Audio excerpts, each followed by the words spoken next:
Introducing PubCoin. PubCoin is the rewards program for pub sports contributors.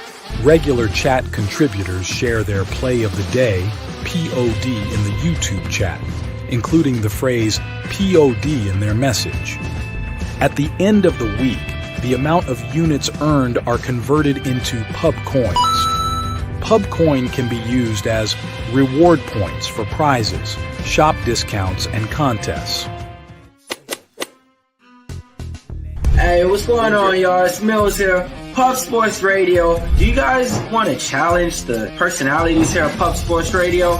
Do you guys think you're better than them at entering in your MMA predictions and picks? Would you want to get paid for it? $100? Here's how you do it, man. You sign up right here at the link below. It's just this easy. PubSportsRadio.com. Enter your email. Pick your weekly picks. That's it. Oh, and you get bonus points if you can predict how they're going to win in what round. Every single week, a new winner's getting crowned. So every Saturday on Pub Sports Radio. So come on and check us out. You can win $100 just for signing up. Only thing you need to do is see if you can beat us here at Pub Sports Radio by entering your UFC predictions and picks weekly. Do it. I dare you. See you guys. Upgrade your membership to gold, you will be automatically entered in every horse race, every Wednesday and Friday. A lot of names, a lot of familiar faces, and another chance for $50 to sign up for PSR Gold. It's going to be a lot of fun. Why wouldn't you want to be on this list, huh? Frank, that's a great question. Does AI determine the winner? No, Frank. The fastest horse does. So shout out to everyone that's a member. We appreciate you guys. We let our horses run forever. 2.5 hours. Hey, what were you saying? It's Antonio. Here we go. And they are off. You know I'm not winning this. My horse ain't like this. And here comes Big Show, who says 2 minutes is too long. Big Show wants this race to end right now. Going to be moving into the stretch soon. K-Wolf up front. Saturated making a move. And there's nasty motherfucking Nate. Run back to 97. And he should have been Director 97. $100. P1ing all the money. Oh my God, Director! And it's Director 97. Back. Oh my God! Fresh, take it home! We're 6-5-4!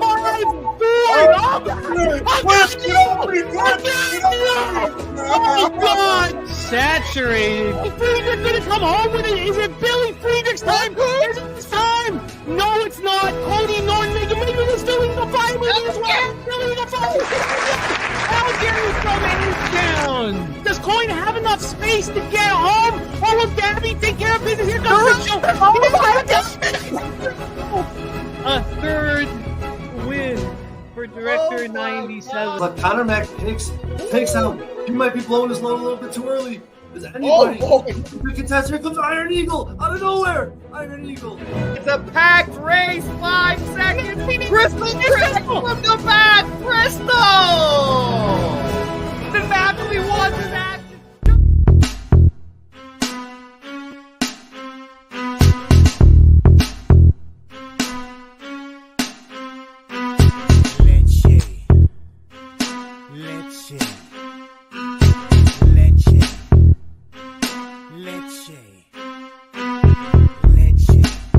Get 'em, Jimmy, where low shack at? The bottle's getting empty, up the cracking, we stacking. Chips, all of this, what I want, plus money winners, that's what I'm on.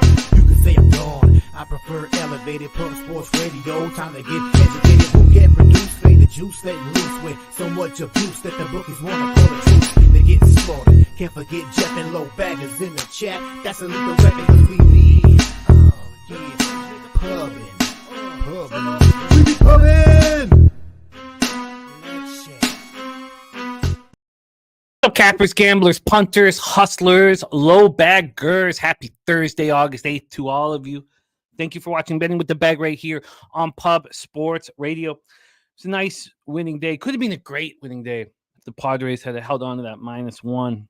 What a fielding debacle throughout that game. But we went 6-3, plus 2.83 units. Need a lot more of that. I don't want to get into praising one good day But we're moving back again in the right direction. And we have a massive show. I can't wait for this show. We got Olympic basketball popping off right away. Semifinals round 1 in 22 minutes. We have Billy Brisbane joining us for that. Then we're going to get right into MLB. We got afternoon action, 10 games in total.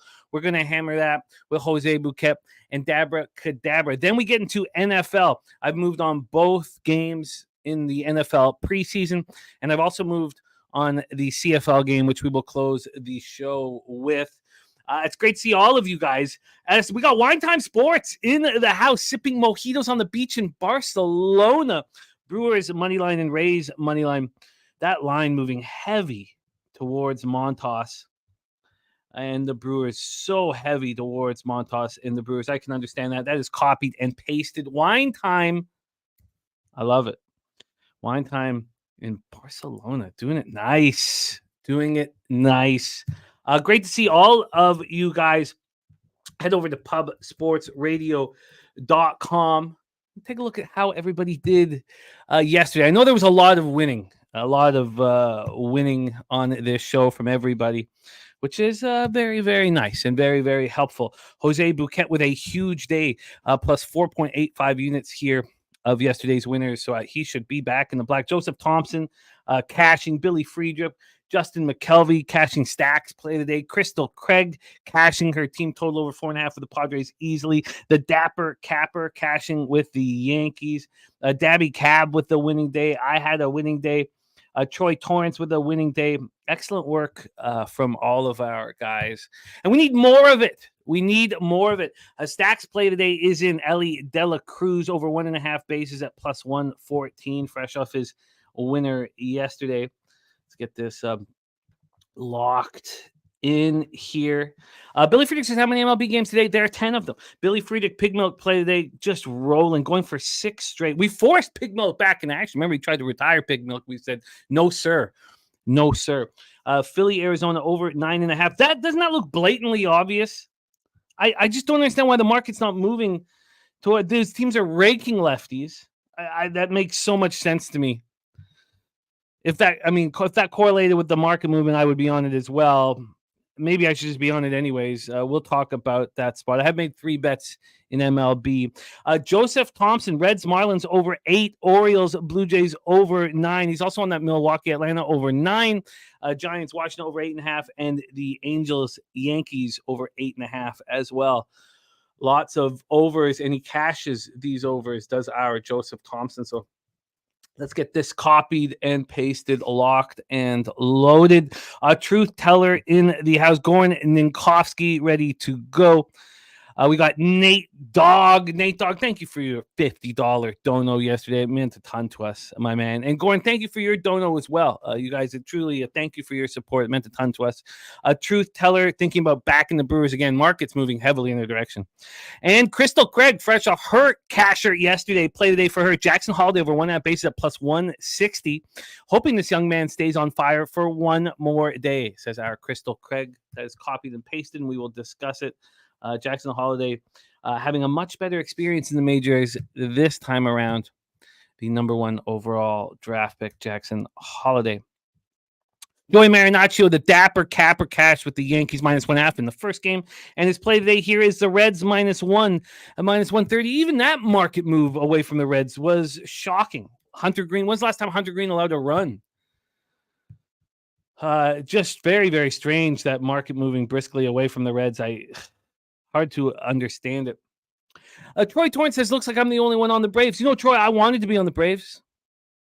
You know me, I want to fade Montas. I'm not going to be able to do it. And that was it. First 5 minus a half was initially the plan. Nats first 5 money line in the under in Pittsburgh, San Diego Padres, and the Mets minus 1 for Troy Torrance. Let's get that copied and pasted. Not long from now. Bankroll Blitz Season 2 will be back in business. Can't wait to talk NFL today. I really can't wait to talk about the Giants game. That's a game I doubled up on. But I have moved on the Panthers-Patriots game, which very difficult to care about. It's a very difficult game to care about.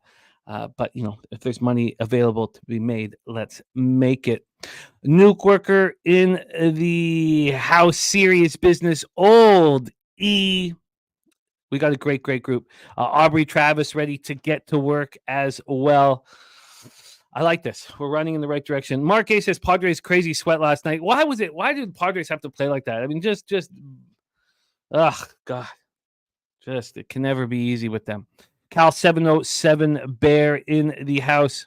Great to see all you guys. So, all right. Jay Peasy, the sound you hear when this show starts and all of our shows. He's a huge part of our community. Also a phenomenal capper. Jay Peasy in the house. Kent Davies. Look, Brooklyn Fun Project. Now Salty Pete. My guy in the house. Hope you've had a great summer in the Maritimes, my friend. Salty Pete. I like it. I can work with that. I can work with Salty Pete. Voodoo Ranger ready to get to work. Today is a new day. My dude in the house. Sean Pulliam, Air Dog, Brahma B, Strategic Investments, and Nuke Workers on Riders +4. He is the first person to be on the Riders +4. I can't wait to talk about that game. And that's closing our show, unfortunately. But you are the first person I've seen on the Riders +4. I can't wait to talk about it. So, but I'm going to copy and paste this so we can talk about Nuke, the very first person, the only person I have seen not on the Redblacks. And that is copied and pasted right above CFL. NJ Striker in the house. Jermaine Connolly, Panger Life. Great to see all of you guys. Slats, you got Redblacks early -1.5. Sask is decimated by injuries. Lots of rain expected. Not a we can both win. Yes, I am on the under in that football game, which is never easy with a Rough Riders defense, even a Corey Mace-led Rough Riders defense. But we'll talk all about that. All right. Great to see all of you guys. MJ Falls, Aaron Gaza said Padres played with their food yesterday. Yeah, that's well put, Aaron. Great to see all of you guys. The Clark Edge coming off a 2-4 day. We can fix that. Gordon Kofsky says Baltimore made me sweat. 7-3 final score, not the 8-1 that I had predicted. Ain't nothing but a hound dog play today for Mexican Elvis is San Francisco Giants' first 5 money line. Let's get this all copied and pasted because we got to get to work. Tip off in semifinals round or first semifinals Olympic basketball game is in 20 minutes. So we will get rolling here in a second. Slatsy just moved on the Lions Elks over 49. Bankroll Spence in the house. Kelly McInnes ready to get to work. Lynn Belvedere. Salty Pete says, great to be back for another football season. We love having you, my man. Big O, I am not going to the Breeders' Cup this year. I'm not going to the Breeders' Cup this year in San Diego. It's just it's tricky. One of my best friends is getting married in Hawaii. Wants me to be at his wedding at the end of September. So I'm gonna have to do a 48-hour stopover in Hawaii. That's going to be a long trip, and I have to do that at the end of September. And I won't miss a Sunday, though. I promise you I won't miss a Sunday. So I got to do that, unfortunately. So I can't do the Breeders' Cup. A wager detective Robert Franklin got Morocco -126 in Olympic soccer. Brandon Whedon says, somebody hooked me up with a play on the Mariners game. Chill Will in the house. Great to see you, Chill Will. LJ from H-Town. LeBron over 5.5 rebounds in USA to win at -125. Johnny K in the house. Morgan Spooner. Let's get his action, and then let's get right into Olympic basketball here. Let's get this here. Copied and pasted. And let's get this here. Morgan Spooner's action. And look at that. Salty Pete with $100 dono to bless our action. Wow. Salty Pete, my man. $100. You know, we're getting a ton of support from you guys the last couple of days. It means so much to us. Salty Pete, what a guy. Salty Pete sent me a package for the ages. Just one of the most incredible packages I've ever received. I still riding high off of that package that you sent me, Pete. You're a great friend.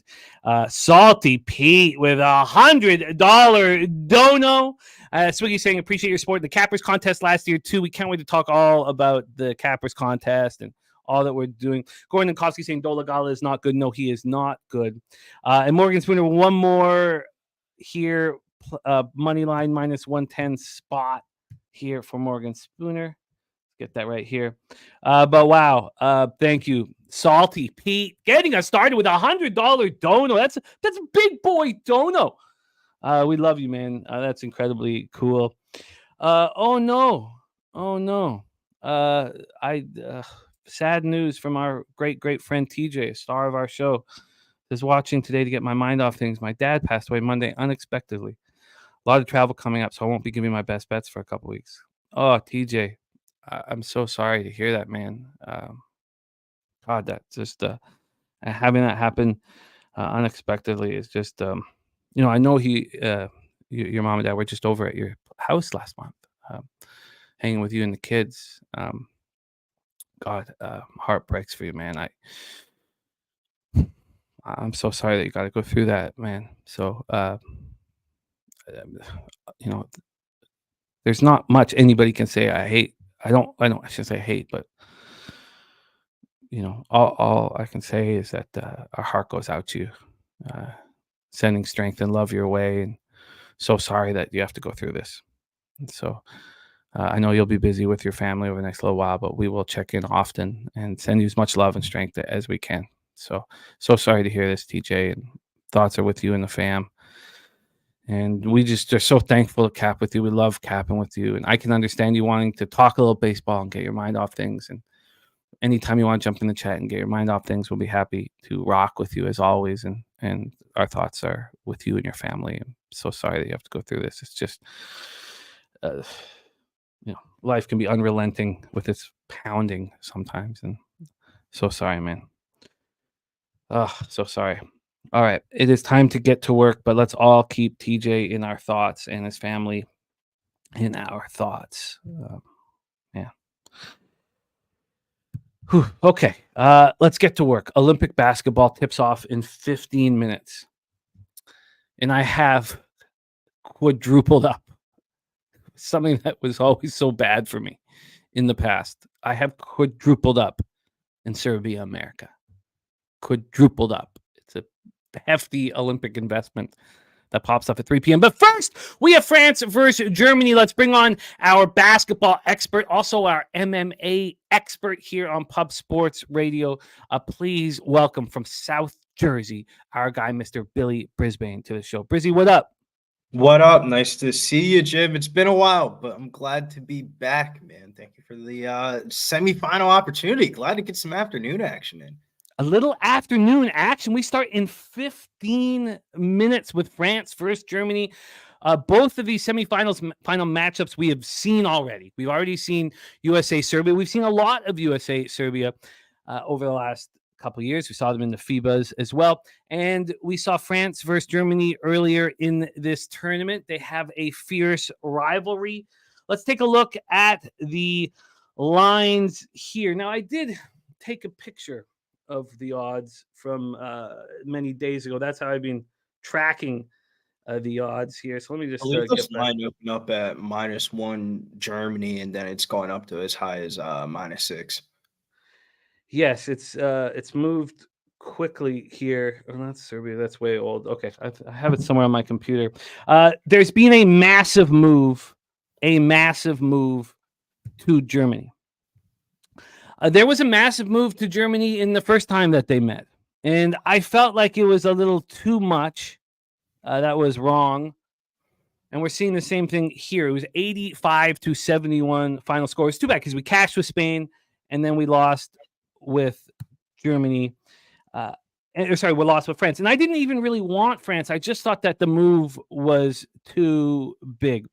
What we've seen from both France and what we will see from Serbia is two coaches who've been in the sport a long time making, well, we haven't seen it yet because we've been told that they've been holding their defense back for this meeting with America and almost cost them against Australia. But here we saw France drop Gobert. And in the first meeting, Gobert was nowhere to be found. Gobert played 18 minutes, had one rebound. Voigtman can 6'11". You have Tice and Franz Wagner, all able to defend. So Lasorte and Yabusele was a monster. Enter the fray. Start playing big minutes for this French squad, and they take out Canada very easily. It was their best performance in the tournament, and Evan Fournier turned back the clock, and they took advantage of Canada's bigs. They can't take advantage of Germany's bigs. Wagner and Schroeder each went for 26. Wagner, though, 5 of 25 from 3 through 4 games at the Olympics. Now, they each went for 26 in that first meeting against France, Wagner and Schroeder. Wagner, 5 of 25 from 3, not hitting his shots, but playing great basketball. But Schroeder is hitting 41% from 3. There's been a big move to the under. There's been a big move to Germany, and I have not moved on this game. Take it away for us, Billy Brisbane, France, Germany. Yeah, Germany in that last game, they're able to take that first blow from Greece, overcoming that 21-11 first quarter deficit. France, they were able finally to put together some things after making some lineup changes that ended up working out. They pulled off to that first big half lead, like you were talking about, 45-29. But the game kind of felt super rigged for the home team. France shot 25 free throws in the first half, 42 for the game, which is wild for a fucking basketball game with 10 minutes in it. Per quarter, and the role players got really hot. Cornier had 20, Ubasele had 22 in the start for Gobert, Fournier 15 off the bench, and Wemby's backup Lasorte, he shot 14 free throws in that game. I just don't think that performance is going to be repeatable. Some of their offensive woes may come back to haunt them in this one.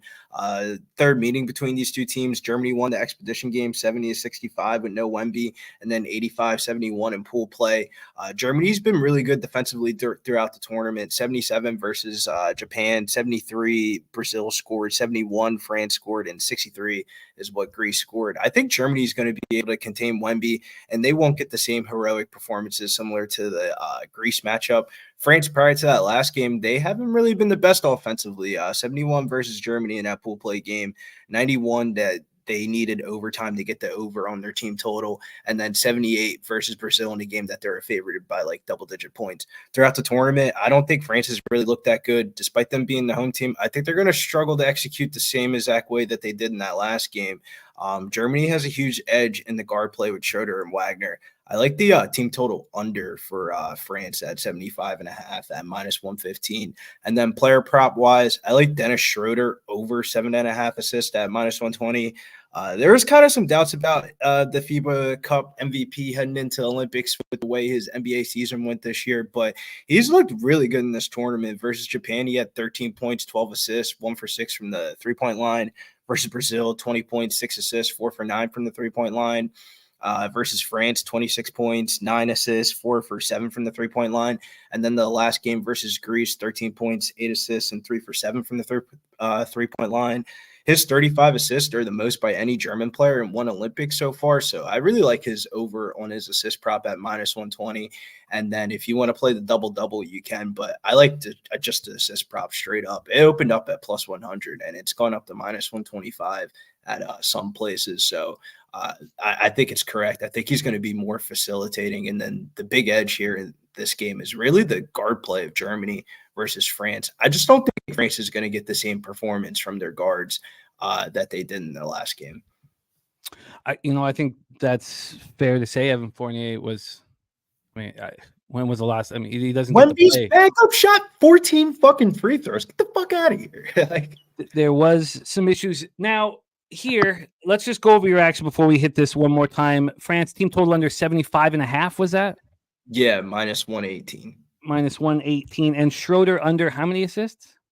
Schroeder over 7.5 assists, -120. Over 7.5 assists at -120. Both When are on teams- ESPN bet.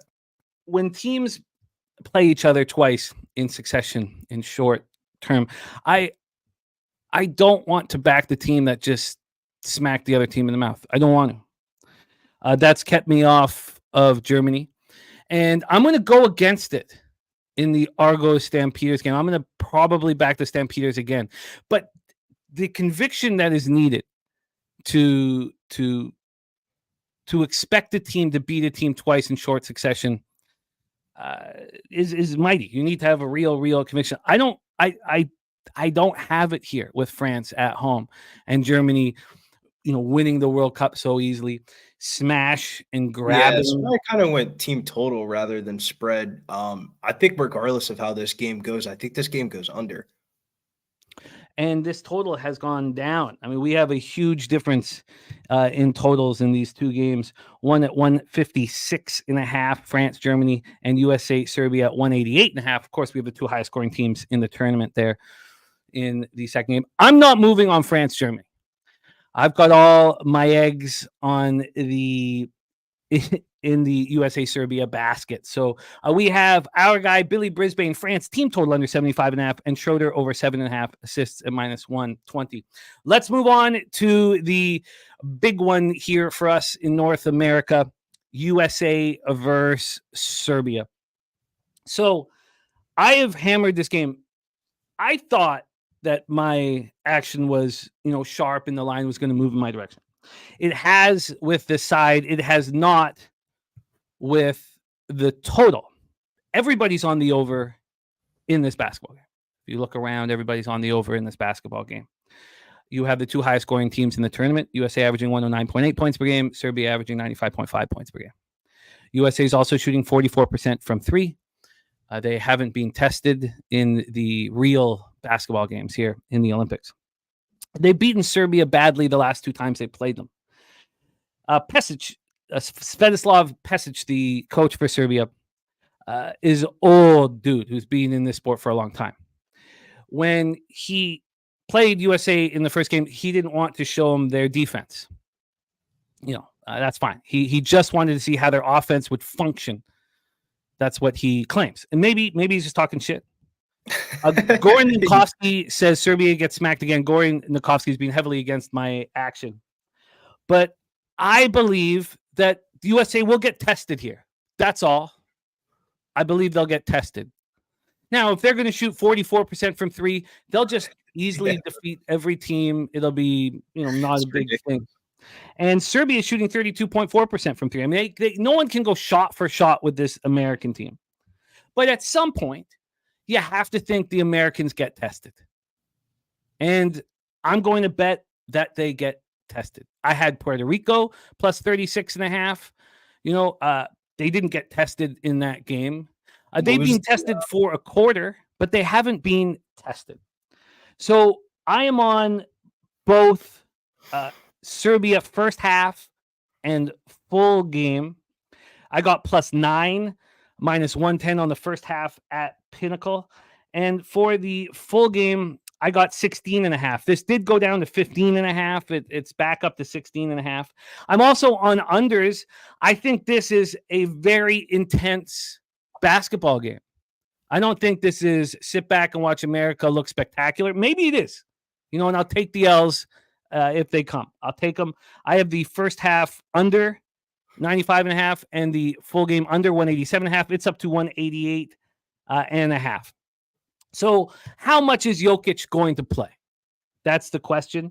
When USA beat Serbia badly in the first round, 105-79, it was 81-81 in the 30 minutes and 45 seconds of action with Jokic on the floor.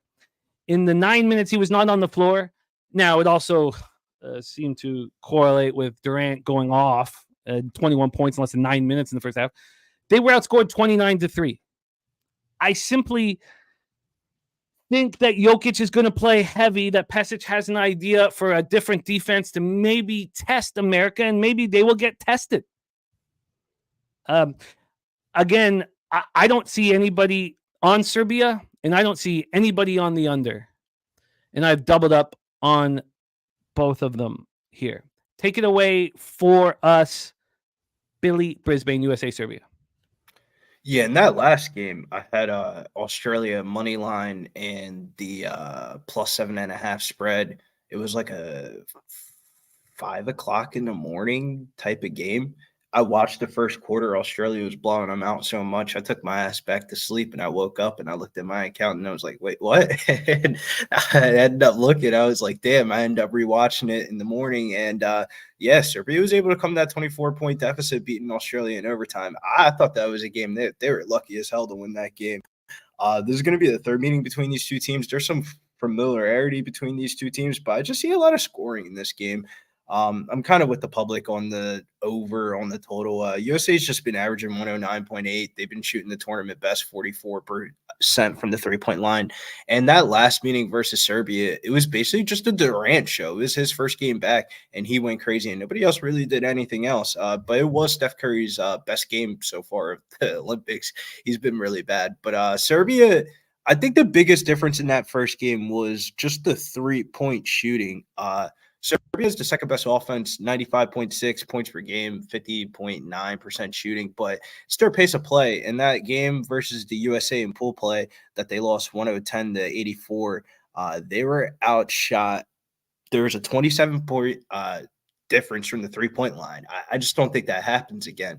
I think Serbia is going to actually hit some shots, and then that's how they kind of compete with Team USA a little bit. Like a little bit of how the total goes over is if Serbia has a better shooting game. I think Serbia kind of backdoor covers this line. Another angle that I'm kind of looking at here is like you were talking about, the story for Serbia has been the plus minus minutes for Jocic for this team. Jocic usually plays the whole entire first quarter and then subs out in the beginning of the second. And the biggest advantage for Team USA has really been their bench minutes versus teams. I like Team USA second quarter minus 4.5, minus 114. I think the bench unit is probably going to have a little bit of a edge here. And I kind of see this game where Serbia starts off hot. The game's kind of competitive, even Serbia with a lead at the end of the first quarter. Then Jocic subs out of the game. Then USA starts creeping back in, and then they start taking over in like the third and fourth quarter. There's going to be some tired legs for Serbia. They've that was a crazy game against Australia. They took a lot of energy and a lot of pace of play to keep up with Australia in that game, and that's not a good sign if that's how they're going to have to play against Team USA. I kind of see your angle for the under because they're going to have to do something defensively. They can't play defense like they've been doing for the rest of the tournament, but I think that's just the theme of the Serbia team. I'm not really high on them defensively. Offensively, they're fine. They haven't had the best of shooting games against Team USA, so I think that some of their shots are probably going to fall. They have 7 NBA former or current players on their team, so there's not like a scaredness of Team USA or something that they haven't seen before. I think that's going to lead to a lot of points in this game, and I think Serbia backdoor covers. Player props is Andrew G. If you're looking at player props, I think Steph Curry eventually is going to have a good game. His point prop is at 10.5. His 3-point prop is at 2.5 at plus money. He can get 3 3-pointers and still not get the point prop. I mean, how many times have we been on stream and we've bet somebody's 3-pointer prop and they don't get their point prop? I think that would be the way to hit Curry. I would bet the under on Joel Embiid props. I just don't think that everyone thinks that he's going to play a lot of minutes because it's against Jocic. Hearing from the stuff from the Philadelphia 76ers, they're kind of trying to limit his minutes. He wasn't really supposed to be playing in this Olympics, and they're trying to like limit his minutes a little bit. Anthony Davis has been a little bit of a better matchup, and Bam Adebayo has been a little bit of a better matchup against Jocic. And then everyone's going to probably play Devin Booker over after his last game. He might have a little bit of a slower performance. Great breakdown, Brizzy, my man. Your only official bet then is the over? No, I like the second quarter for Team USA, minus 4.5, minus 114. I think that's the script. I think Serbia probably has the lead damn near probably at the end of the first quarter, or it's going to be one of those really close first quarters. First quarter probably cashes for Serbia. But once Jocic subs out that game, I think that's when Team USA starts raining in the 3-pointers and stuff like that. It's probably going to be a slow start for them. Let me ask you this. J Dub says South Sudan already tested them in Germany, did in London on the showcase. And yes, they got ripped apart by USA media and all that for those performances. But I don't care what happens in those exhibition games. I don't care. I don't think they eat shit to the top teams. But do you think that America is going to roll through this entire turn? Now, maybe Germany tests them in the finals, but do you think Germany tests them? Germany's a good basketball team. Last year, that was wild to watch. Germany beat us from pillar to the post. It wasn't even. It was so bad. That's the reason why we have this revamped team for the Olympics. I think Germany's by far second best team in this whole entire Olympics. And the only reason why I think that is because they're the only team that can actually compete with them defensively. And that's the only way to beat Team USA is you can't run and gun with them. You're not going to win those type of games.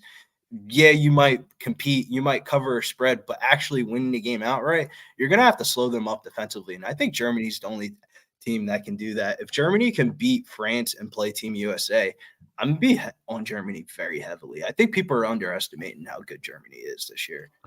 I mean, they won the thing last year, and Dennis Schroeder's looked like the best player in the tournament. Yeah, I mean, you have to think the Magic should be looking at Schroeder and bringing him over, because anybody who wants Schroeder can just have him in America, and then we get over to FIBA and he's the best point guard in the tourney. It's 4-0 early for Germany. We'll keep an eye on that basketball game. We have action. A J-Dub on USA minus 15.5. Justin McKelvey on USA team total over 102.5. Brahma B on LeBron James over 7.5 assists.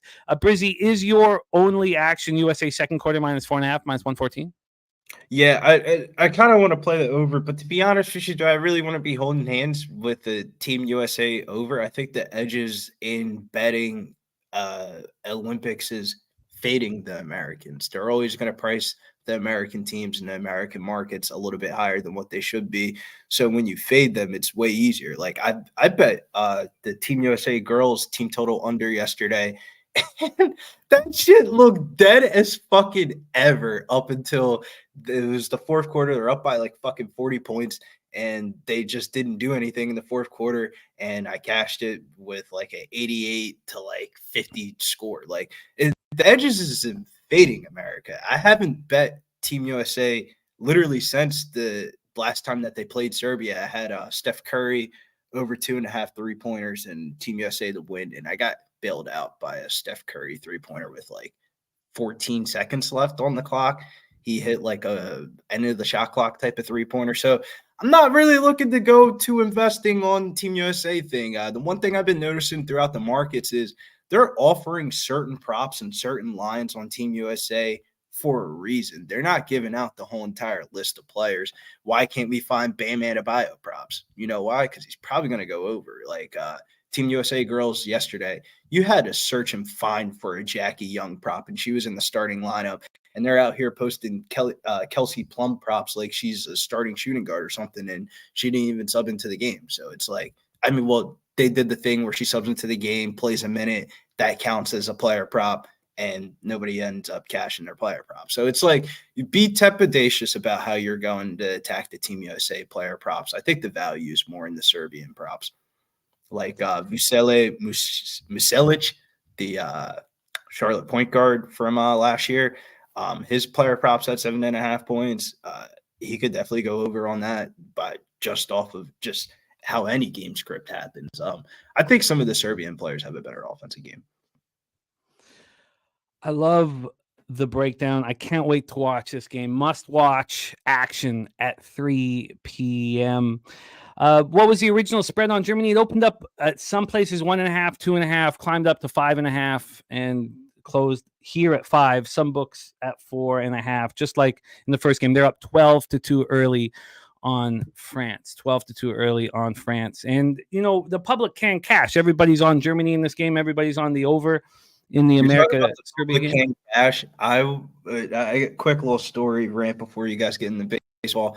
I went to fucking Wawa at 3 a.m. the other night to get a fucking sandwich. I was stoned. I walked in there and I was like, hopefully I don't fucking run into anybody. Somebody runs into me, and then we end up talking about the Olympic action and stuff like that. And he was talking about how much he got killed by Canada, yada, yada, yada.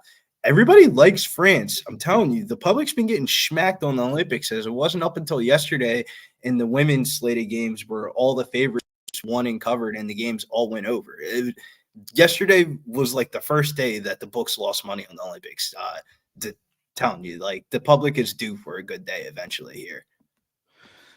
I'm very excited about these two spots. 12-2 live total up to 160.5. France now double-digit dogs live. Brizzy has moved on France team total under 75.5, which looks nice right now. Short over 7.5 assists in this first game, and USA second quarter minus 4.5. And our guy LJ from H-Town, he gave us his look in Olympics basketball, and it was LeBron James over 5.5 rebounds and USA to win at minus 125. There we go. That is our now before we lose Brizzy here, because we do have MLB popping off at 12:05 in less than 30 minutes. Brizzy, talk to us about the Locker Room podcast. What's going on this week? What do you want the Cappers to know? Oh yeah, big well, not big weekend this weekend, but UFC Vegas 95 this weekend. You want to get some winners, make sure you guys tune to the Locker Room podcast. But more importantly, Tuesday night fights are fucking back. Dana White Contender Series coming back next week. Nice little, there's nothing better than midweek fights. We'll have the quick little breakdown videos here over at Pub Sports Radio, and then we'll be trying out something different. We're trying to still figure out the ins and outs of it, but we're attempting to do Twitter Spaces or X Spaces for nice. Dana White Contender Series. So make sure you guys follow Pub Sports Radio over on X, or as Twitter as we used to call it, or as X as the kids call it nowadays. So you guys can kind of check that out.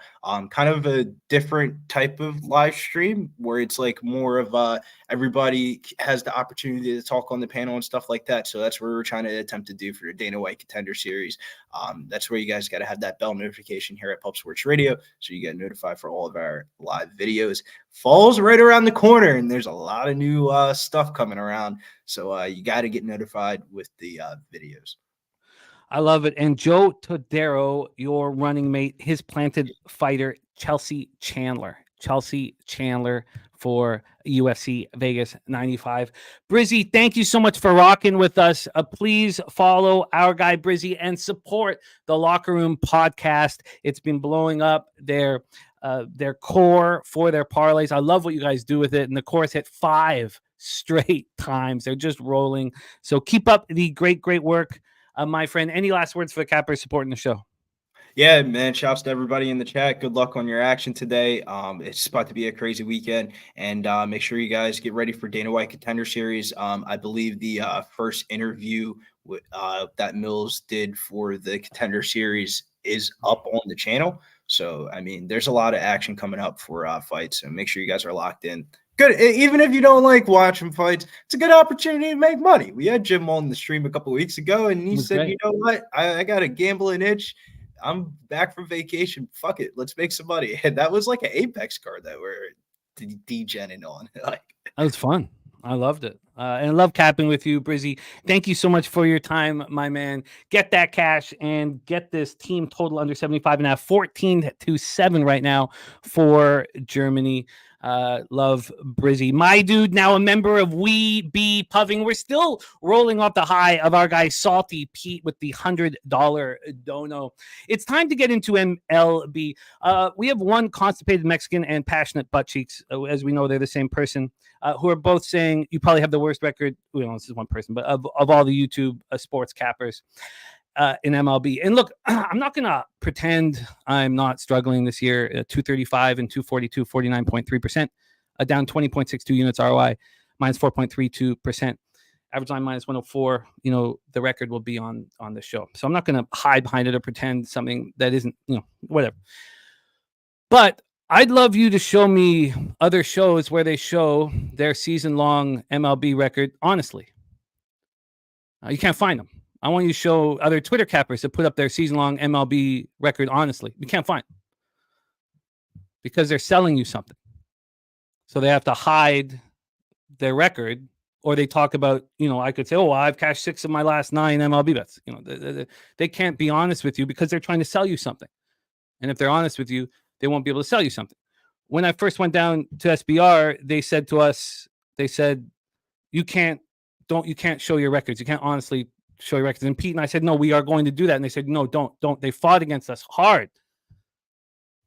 So look, all I can do for you guys is cap with you every day and try my best. And the only thing I can promise you is honesty. So, yes, sorry, they're the same guy. My dude, sorry, one constipated Mexican, passionate butt cheeks. Yeah, I know you're the same person, and if you show me anyone else showing their season-long record on a show, show me one. Honestly, showing the record. Just show me one other show that does it. Okay, let's get to work here in MLB. And let's bring on the star of our MLB programming here, our guy coming to us from San Antonio, Texas. Please welcome Jose Bouquet to the show. Jose, how are you? Jimmy, I'm doing well. Can't complain. A good day yesterday. We learned a lot yesterday. It was a fun day of baseball.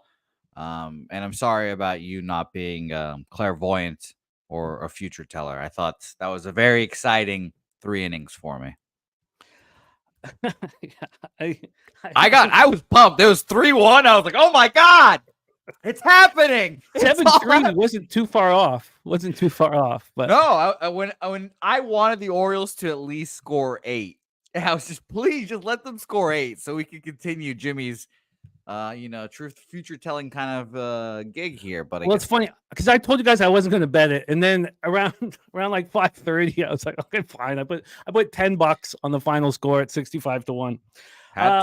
Let's get to work here. You are very close to the black, Jose. Let's get you there. And we're coming off a strong day from everybody in the chat.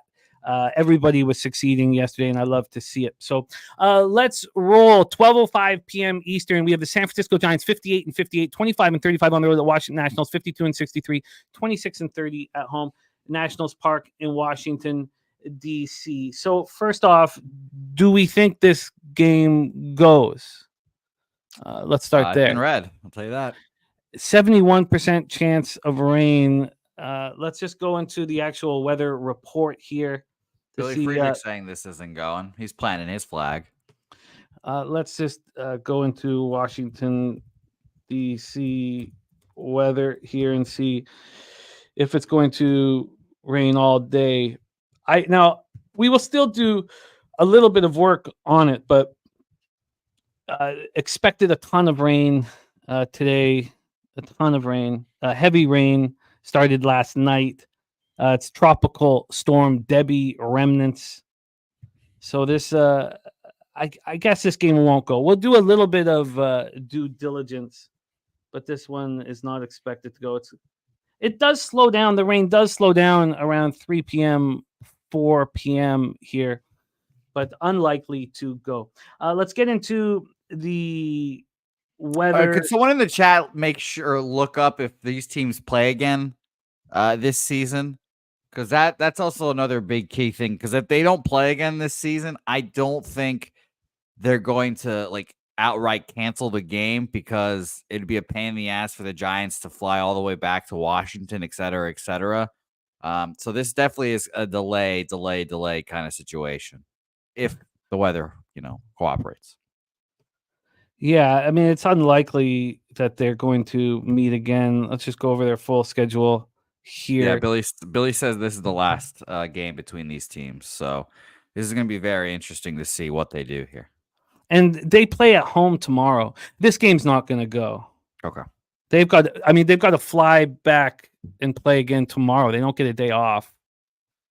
It's going to be interesting to see what they do scheduling wise for this game going forward. But yeah, I don't expect this game to go either. You're right. Let's just do a little bit of due diligence. 10 miles per hour, right to left, 78 Fahrenheit at first pitch. From an odds standpoint, you have 2 lefties that I like. Harrison coming off a terrible game, looking for a bounce back opportunity. This total is sitting at 8.5. It opened up at 9, so we have a half run move towards the other. It's not a full legitimate half run move because it is minus 118 to the over. And then on the money line, here we have Kyle Harrison and the Giants at minus 111. They open up at minus 117. I like these two kids, Kyle Harrison and DJ Hertz. I think they're both two really good young pitchers. That was an impressive performance by Hertz last out, and Kyle Harrison got lit up and smoked at the Reds. He struggled on the road. He's been lights out at home over the last little bit. I would have even had some interest in the under had these teams not just be destroying lefties right now. Giants versus lefties 274, 866. Nats versus lefties 308, 851. If this game is just moved, I really like the opportunity to maybe back Harrison against the Tigers tomorrow, if that is an opportunity for us.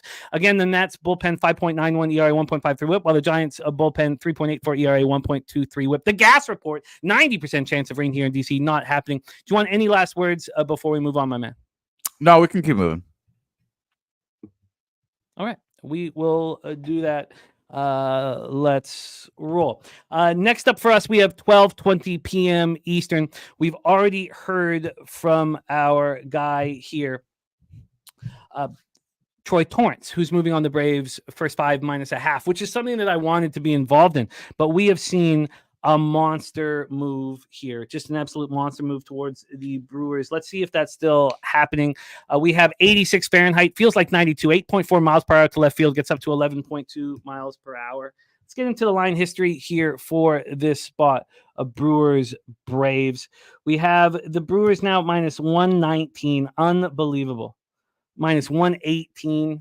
Jesus, this got down to minus 115. They opened up minus 145. Just a monstrous move towards the Brewers. Just a huge, huge move towards the Brewers. From a total standpoint here, let's get over there. Sorry, I pressed the wrong button. Let's get over to this total. It's just taking a second to come up. My fault. Here we go. On the total, we have a 9, minus 107 to the under. This opened up at 9, got up to 9.5, and has come back to 9. We've actually had 6 cents of movement towards the under. So, Frankie Montas, first start with the Brewers was okay. 5 innings, 9 hits, 3 earned runs. I want to fade him so badly, but I'm not going to do it if it does. Like, I'm not just going to do it because I know he's going to get touched, because the books are telling us Charlie Morton's going to get touched, but he's been great at home this year. 4-3, 3 ERA, 238 opponent's batting average. TJ says books are saying that Montas shoves. I can't bet him passing. That's exactly what's happened here with me. On the road this year, he's got a 5.47 ERA. He's allowed 11 home runs in 54 innings. He's got 259 points batting average. We have Charlie Morton coming off a great start at home, now with back-to-back starts at home. Brewers are hitting 259, 741 OPS versus righties since July 15th. And the Braves are starting to hit a little bit. 230, 725 OPS versus righties. Both bullpens have been very good, especially the Brewers bullpen. Take it away for us here, Jose, starting at 12:20. We know this game will go in 30 minutes. Take it away, Brewers, Braves. Yeah, so it's funny that over the last few days, Troy and I have disagreed in the chat about our bets.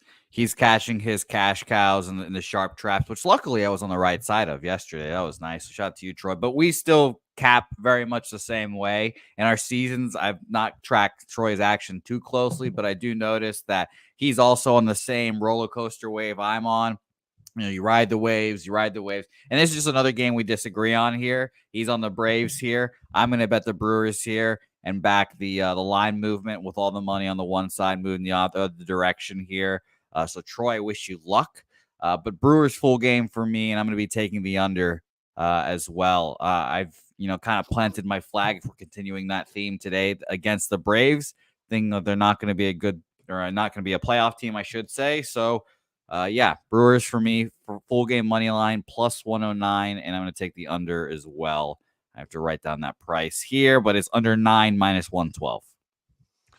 Okay, Jose, getting started here on the card. He's on the Brewers under 9 minus 112, and the Brewers money line at plus 109.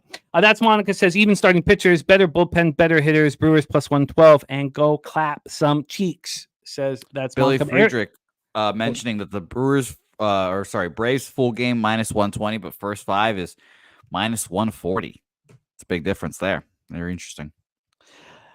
I was looking at that as well. Let's get over to that.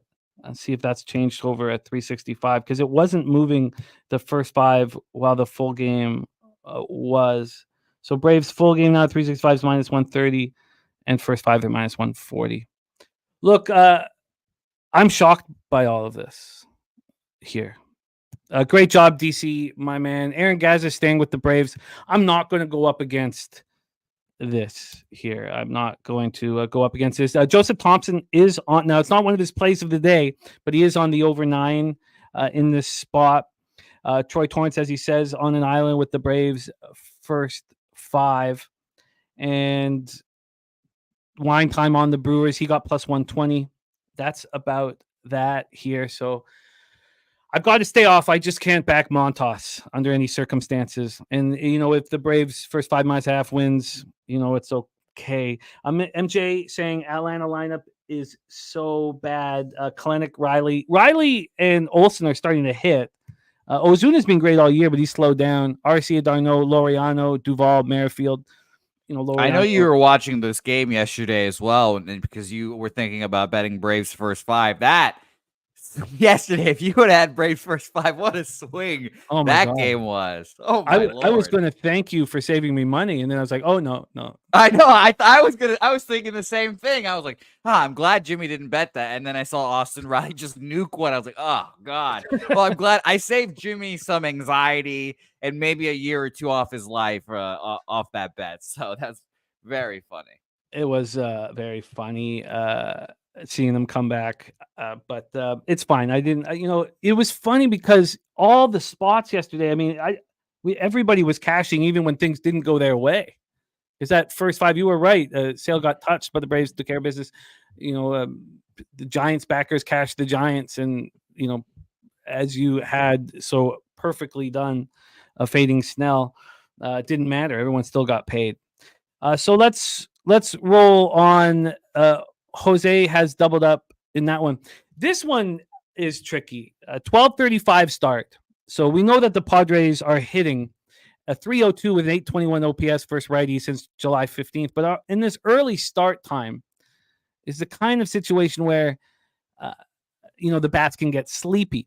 Luis Ortiz, I told you I don't trust Luis Ortiz's numbers. And then he got lit up. And I didn't get paid for him getting lit up. He got lit up at home. Now he has a consecutive home start. He allowed 6 earned runs over 5 1/3 against the Diamondbacks. Look, the Diamondbacks are just raking right now. And then Randy Vasquez, we talk about how bad his road numbers are. 2-3, 6.29 ERA, 354 opponent's batting average. But if you go through his last few road starts, they've been okay. They're much better than those numbers indicate. He's coming off a 5-2 loss at home. That really wasn't on him. He allowed 1 earned run. It was a solo shot. So I don't know who to trust in this one. Padres bullpen 2.87 ERA, 1.09 WHIP, but I mean it's 9-6, and I can't cash a -1. Pretty frustrating pushing yesterday.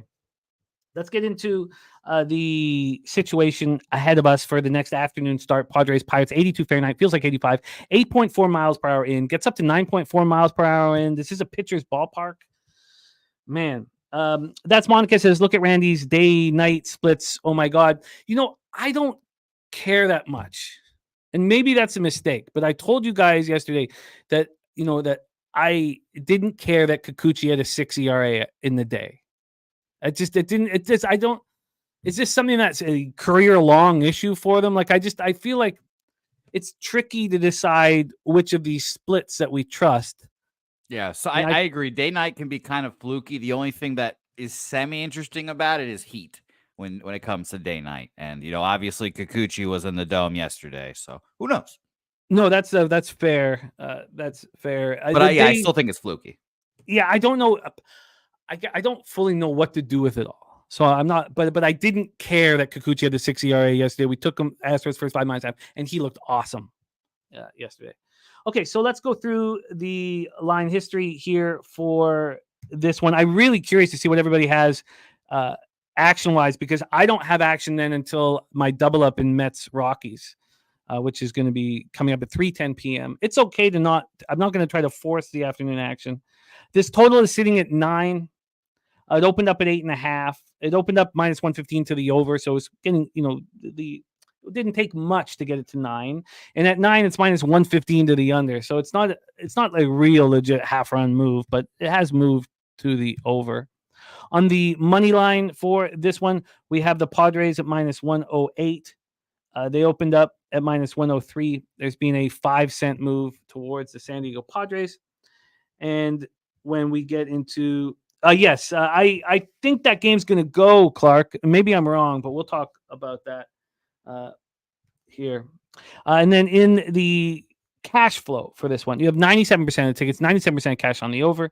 You have 35% of tickets and 65% of cash on the Padres. It's just that early start for a West Coast team I don't like, but maybe I should just get past it, expect the Padres bats to get to Ortiz, back Vasquez, who's actually pitching a little better right now. Take it away here. I can't wait to hear your breakdown. I want to see everybody's action on this game in the chat. So take it away for us. Our guy Sabino and Guano in the house. Take it away for us. Robert Franklin on the Pirates money line. Yeah. So Sabino's on the Nats heavy. For those who didn't notice, very interesting. Shout to you, Sabino. I'm kind of on a fishy line alert here. I think that it's kind of interesting to see that the Pirates are favored here from minus 105. Mikey Money's note there. Is that not unbelievably interesting? Very interesting. Teams in the last game of a series, often over a 1-12 straight up if they're on a 3-game winning streak. 1-20. Excuse me there. Yeah, very interesting. Jesus. And True Teller says this is a play of the day party. I didn't mean to interrupt, but that's an absolutely fascinating angle, Mikey. Thank you for sharing it with us. Take it away, Jose. No, thank you, Mikey, as always, and no worries. I like Pittsburgh here. I just don't have the cojones to bet it. Luis Ortiz, I believe in a little more than you do. I think the back-to-back spot, last time out against the Diamondbacks, just difficult for any pitcher to go and pitch well in, and obviously Luis Ortiz isn't that great, so the results are not that surprising, honestly. I think this line is kind of telling, Jimmy, honestly. Opened up minus 105, moves towards the Pirates, money on the Padres. I do think that the Pirates win this game. I'm just not going to move on. I don't have the cojones to, because at the end of the day, I think that the Padres offense is the biggest advantage over anything here. And I'm putting full faith in Luis Ortiz if you're betting the Pirates here. So no action here for me, but Pirates or nothing for me. Pirates or nothing for you. And are you surprised that this? So I guess are you surprised that this Nats game is going to go? A little bit, but like I said, they kind of have to get this game in, right? It's kind of be a bitch to put this to delay this game and have to come back and play the game at some other date when you don't come back to the East Coast or whatever. But they are prepping the field. Both starters are warming up. So yeah, they kind of have to play. They're going to try to squeeze out 6 innings here and get the hell out of there. Is kind of my feelings on it. Because again, I don't have obviously the Giants' schedule in front of me right now. But how many times are they going to come back to the East Coast? So it's just a logistics thing, I think, honestly. Wow. The rain is supposed to come full at 1 p.m. 90% chance. 90% chance. I don't know why they're starting it, honestly. They're going to burn these starters. They honestly, but. Well, it's nothing you can do, really. I mean, they say the game's going. I mean, you just get out there and prepare. Yeah. Sucks. Wow. Okay. Wild. Okay, so I am not moving on these 3 games. And I just don't feel like there's an edge enough. I kind of like Charlie Morton against Montas, honestly, but I'm not going to go up against that market move. I don't know what the hell's going to happen weather-wise with Giants, Nats. I don't want to put too much time into it. And Billy Friedrich says September 16th, Giants have an off day before playing in Baltimore. You're absolutely right. You nailed it. Yeah, that's nice. Thank you, Billy. So yeah, that'll be the day they have to do it then, if that does happen. So good comment there, Billy. Thank you very much. All right, we're going to move on. So those are the games that are popping off here at any moment. And then we have a 3:10 start, which I've doubled up. By the way, it is Germany 28, France 22 right now, but 8 minutes left in the second quarter. Yeah, I saw my baby boy Wemby getting some shit. remember, there's some terms that you're not allowed to use here. I'm sorry. It's okay. It's okay. Now, my day starts at 3 p.m. and it's going to be incredible. Got the house to myself. I would put the Serbia USA game on the big screen, but that big screen is broken. Carter? Yeah. It was. But we don't get into it here. I just pray. It was my dream TV. I had my dream TV. I guess I have to get insurance on future TVs. As we learned, dreams don't come true, I guess. That's from yesterday. No, well, it was 7-3. I looked. I was like, why don't I just take the Orioles minus 5.5? I think it's that 5.5. I thought that, but the 3.5 would have cashed. But okay. I mean, I'll say I took the Orioles. 40% of the reason I took the Orioles yesterday was because of the sharp trap. Troy didn't mention it, but he said that the best times to fade line movement are interdivision home dogs, and I faded it and it worked. Thank you, Troy. But the other 60% of the reason why I bet the Orioles was obviously because you were so emphatic. 8-1? I had to bet him. I mean, come on. No, everything seemed right there. I just, didn't have. And TJ says, big boy bet on San Diego, but someone moving 5 cents more towards the Padres. Okay, let's roll on. Because we have BJ's best bet, Cincinnati Reds. The line move towards Kyle Tyler is perplexing. Agreed. It's funny. I was working. I picked up the trophy for the Tim Steves Poker Classic on Sunday. With the gloves? No, I haven't got the gloves yet. I need to get the gloves. Gloves. I'll just they're with my ski mask. I'll just go get them. But I was sitting there going over, and I love the opportunity to cap for a full day and night with nobody around. Like it's just and I expect. I hope it's not just so glorious because then I'll look to abandon my family. I hope it's not just another winning day here while I don't have them around. That would be a shame. You'd hate to see that. But I will tell you that I was forced to bet the Marlins yesterday, and I messaged you. I was like, look, it doesn't correlate with but how in the world, as this line continues to move towards the Marlins, do we not? And I told you, and I sent you a message. That's when I moved on the Angels first 3 plus a half, which I didn't need. I could have got the plus 170, but whatever. Maybe I wouldn't have bet that. I'm also on that today, but we'll get into that. But then I bet the Marlins with you, and I texted you. I bet the Marlins, and it was 5-0 in the first inning. Sometimes the markets just know, and I can't comprehend the market move away from Hunter Green towards Kyle Tyler. I agree with you. I was very scared about that one. I haven't moved on that game yet. But normally I would have already moved on the Marlins. Again, it's shocking. I think I've moved on the Marlins in almost all of their games against the Reds this series, though. I'll tell you that, Jim. I think 3 of the 4 games have had those line movement towards the Marlins. Well, let's move on to my action here. Doubled up spot, 3:10 p.m. Eastern with Mets Rockies. Now, I was late on it. I don't know what it is. I guess it's just making the bet. And sometimes you're sitting there like because I told myself I did not want to double up on the total in Mets Rockies yesterday. And I should have. But, we cashed the under here yesterday. And I'm telling you, the biggest change for the Colorado Rockies this year is a 4.05 ERA and a 1.35 whip from their bullpen. The Mets bullpen is being spectacular. These two teams have stopped hitting lefties altogether. Stopped in their tracks. Rockies are 161 with a 529 OPS since July 15th. Mets are 222 with a 650 OPS. David Peterson right now is pitching better than he has all year, and so is Austin Gomber. And I even, we know what Austin Gomber's problem is, and it's probably why I shouldn't have doubled down on this, is that first inning. His first time through the order, they destroy him. His splits are insane. But he's coming off a start, that he would succeed in San Francisco, where he went 7 innings and he only allowed 2 earned runs. And here we go. We have a Mets team that's not hitting lefties, a Rockies team that's not hitting lefties, and 2 bullpens that are rolling. I should have got the 11. I could have gotten 11.5. But I was just, I don't know what the hell was wrong. I was just, It's hard betting unders at Coors Field. It was just about pressing the button. I had it all set up. It was just about pressing the button.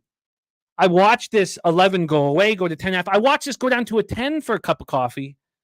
And I got a 10.5 with no VIG minus 102. But if I had wanted the 11, it was minus 124. I'm not going to go down that route. So I've doubled up on unders. First 5 under 5.5, full game under 10.5 in Mets Rockies. Now, I do not think that the weather is going to be too big of a problem. There's a 47% chance of rain. It says there's no problem at all at Swish Analytics. The game isn't in red in RotoWire. We have drizzle at the beginning of the game, so maybe it's pushed back a little bit. 6.3 miles per hour in, gets up to 7.7 miles per hour. It's rainy, it's cooler. It's a pretty good situation, I believe, for me and the under. We have the Rockies at plus 140. Now, plus 134 now. They were just at plus 140 in the last 10 minutes. There's been a 6-cent move towards the Colorado Rockies. I do kind of like them here on the total. We have it sitting at 10.5 minus 115 to the under. This was at 10 for 10 minutes from 10:17 a.m. to 10:27 a.m. This was never at 11.5 at Pinnacle. It opened up at 11 juice to the over. I believe it was at 11.5 at Bet Online as an opener at 2 or 3 o'clock, and Jose can verify that. So regardless, I got that 10.5 of minus 102 around 9 a.m. So at least I'm not paying much Vic. Billy Friedrich likes the Rockies and Gomber first 5. Jerry Davis says Mets are average against left-hand pitching last 30. They're not hitting well against lefties, and we can go into the last 14 days. We can break it down in different ways. 222, 650 OPS since July 15th. I know that's longer than 30 days. Jose can give us the last 14 days. So then we go to the cash flow in this one. That's the wrong one. We have 83% of the tickets, 83% of the cash on the over. You have 87% of tickets, 94% of cash on the Mets. Nothing I really like here. So David Peterson, 5-1, 3.47 ERA, 1.42 whip. He's looked good in a smaller sample size of a season. Last start was at the Angels. They're actually hitting lefties okay. 6 innings, 4 Ks, 1 walk. On the road, he's been better than he's been at home. 3-0, 3.15 ERA, 250 opponents batting average. And the Rockies just aren't hitting lefties. This is not weather that concerns me. The Rockies are going to rip David Peterson apart. And Austin Gomber has been much better at home than he's been on the road. 3.83 ERA, 246 opponents batting average. This sets up for me to invest in an under and at Coors Field. Now, why didn't I want to do it? Because I won on it last night, and I just don't have a successful ROI when I go back to the well, but I felt that I had to. I wish I wasn't so pensive. I wish I didn't wait so long. Take it away, Jose. Mets, Rockies, where my day starts in baseball. Yeah, I think I'm going to ride with you as well on the under here, Jimmy. Where did your book have this opening up at, you said? At 11 minus 130. Well, that's Pinnacle, because I use Pinnacle 365 right now. But Pinnacle had it minus 116 to the over. Minus 113 to the over 11. Yeah, this opened up allegedly yesterday during the game, probably. I forget what time the game was yesterday. 2:44, it opened up at 11.5. But honestly, I'd consider the more realistic opener being the 11 that was around midnight. 11 minus 113 to the under, you mentioned, has gone all the way down to 10.5 here. Yeah, and you're right. Bullpens for the Rockies has been pretty solid. They have a 4 ERA since the All-Star break, which is actually like just middle of the pack, but their FIP is a little better than their ERA. So kind of expect them to pitch better, a little better. So give me the under here as well, Jimmy. Austin Gomber, a Rockies pitcher that I backed throughout the year, a guy that I trust as well. So under 10.5, I'm getting minus 126 on it, unfortunately, but on it officially as well for me. So 10.5 minus 126. I was concerned that you were going to think this was a full run move to the under. Yeah, I mean, the issue is that this game really, that 11.5 was like in the middle or right before the game yesterday. And I think that the more, I guess, realistic, sharper lines are when after the game ends, so. Well, I think it's just a half run for me, I guess. It might be soon because, it's going to be a 10 maybe before we know it because it's already a juice 10.5. Well, I was wondering that when I was looking at it. I wish I wasn't late on it. It was my fault here. And 3 p.m. today, it's going to drive me to drink. I'm surprised you don't already have a bottle of Johnny Walker Blue back there. You know how much work we have to do for tomorrow's card? I think there's 4 NFL games for it. We got NFL, CFL, MLB. I cannot do that here. But this would have been the perfect day to do it. I wish this landed on a Medicaid Monday with the family out so I could smoke a bat with the boys on camera. Jose under 10.5 minus 126. I doubled up on unders. I got under 10.5 at minus 102, and I got the under 10.5 minus 102 and under 5.5 minus 109 here. So, all right, there's my double up spot. That's our afternoon action. God, I cannot wait until 3 p.m. today. Good God. Serbia, America, and then this Mets Rockies game. Let's move on. Well, it could all go wrong too, but okay. Let's roll. 6:10 p.m. Eastern. We have the Cincinnati Reds at Miami Marlins and BJ's best bet on the Cincinnati Reds. Also, Cabby wanted to talk himself into getting on the Reds first 5 minus a half. He was unable to do that because it was too expensive. Let's take a look and see what it is now. I don't care as much about this total, so let's get into the money line here. The Giants have runners on the corners with 1 out. So Cincinnati right now at minus 167. They opened up at minus 178. Why in the world would this have gone against them? Hunter Green, I believe, 3 straight starts without allowing a run. Yeah, he's been honestly the best pitcher in baseball and been everything that people projected him to be and maybe even a little more. This total also opened up at 8, dropped down to 7.5, is back up at 8. There's been 3 cents of movement towards the over.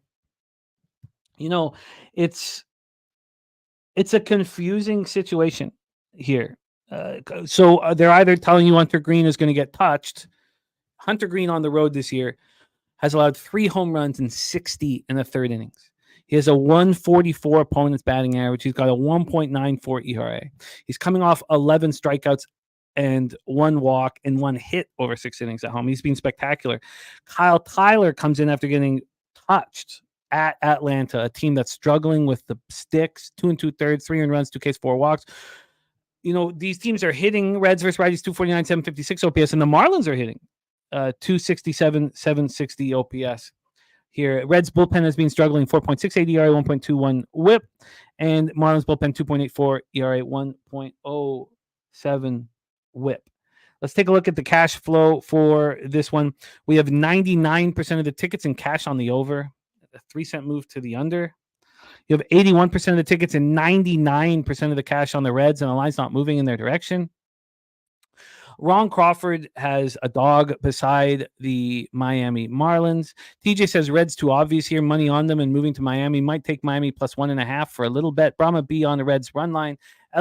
Morgan Spooner says Ellie De La Cruz been killing right-handed pitching. He's a switch hitter, allows him to use his better power swing. Kyle Tyler is not a guy I trust to keep it away from Ellie. And our guy, Justin McKelvey, the stacks play of the day is on Ellie Cruz over 1.5 bases. Shout out to our guy, Justin. Stacks, stacks, stacks, stacks, stacks, stacks, stacks, stacks,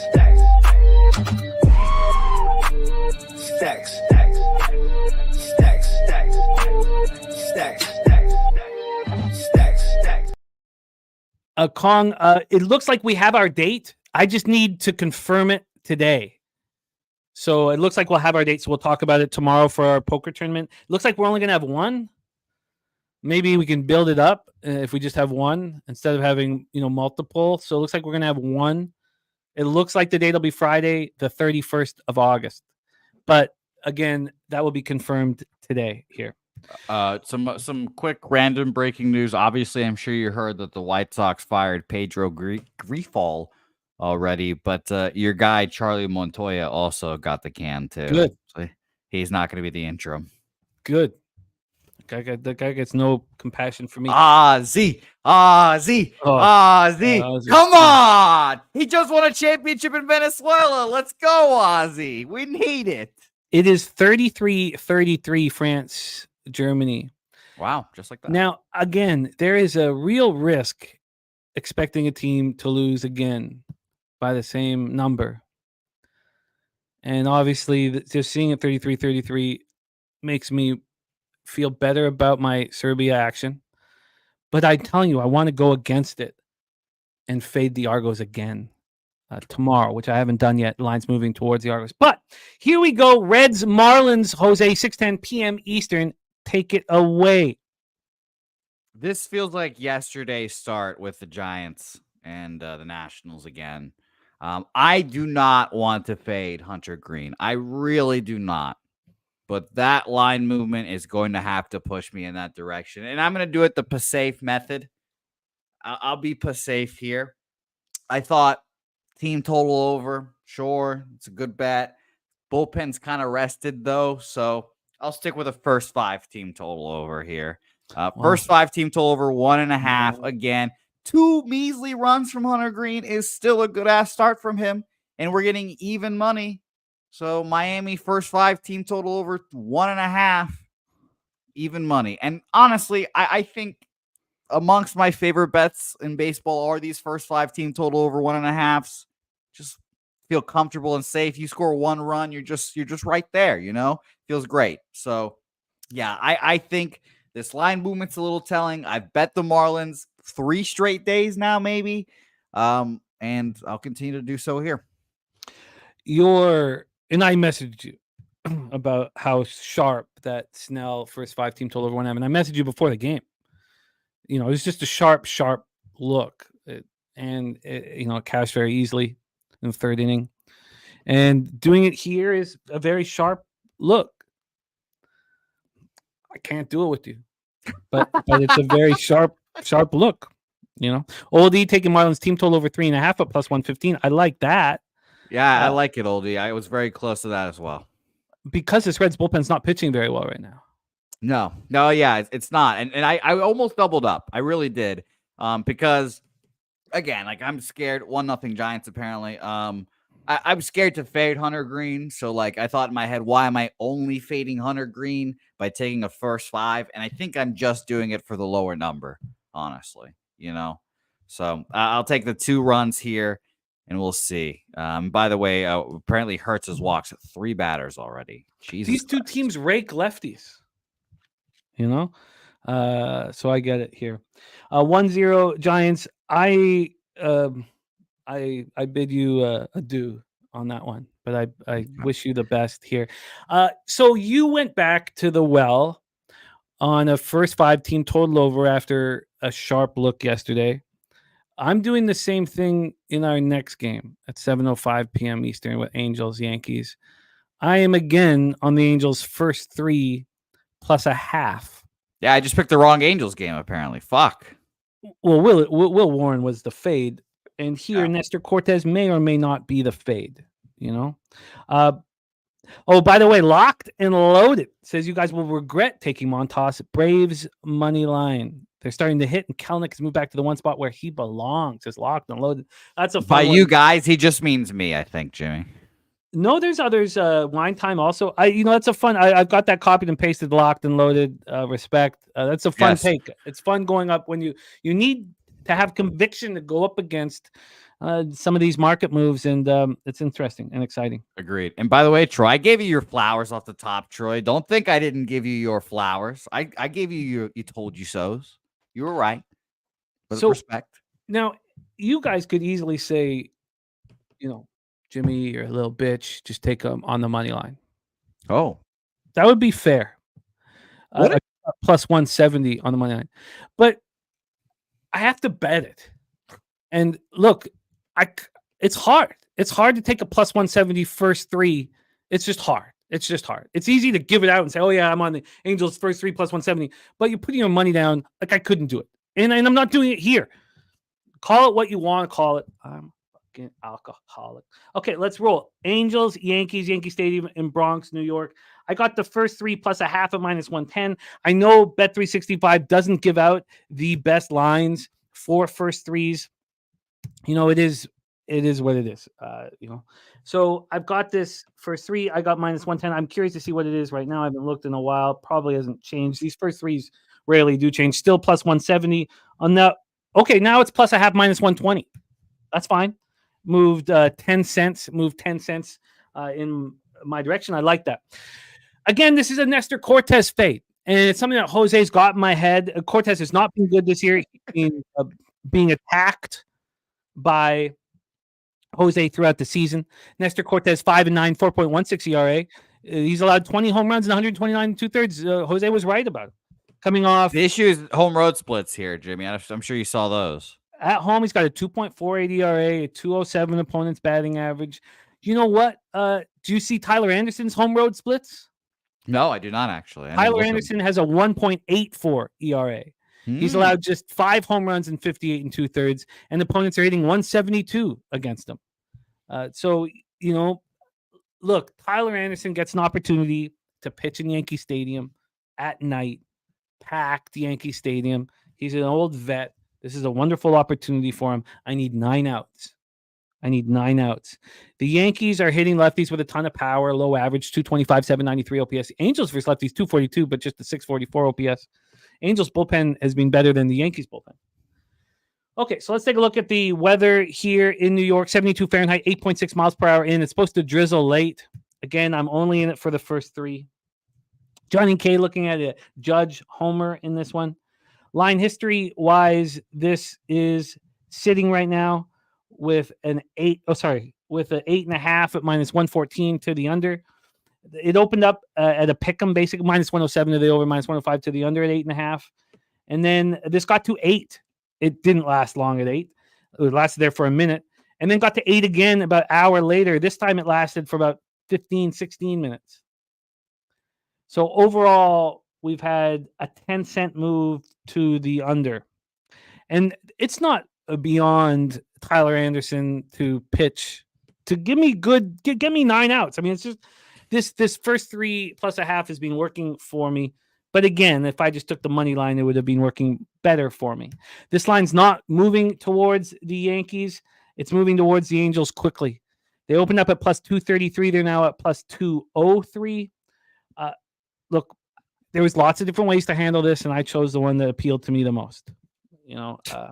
So when we get to the cash flow for this, we have 92% of the tickets on the Yankees, but just 78% of cash. Sharp action on the Angels. 98% tickets, 97% cash on the over, and it's dropping. Take it away, Mr. Bouquet. Angels, Yankees.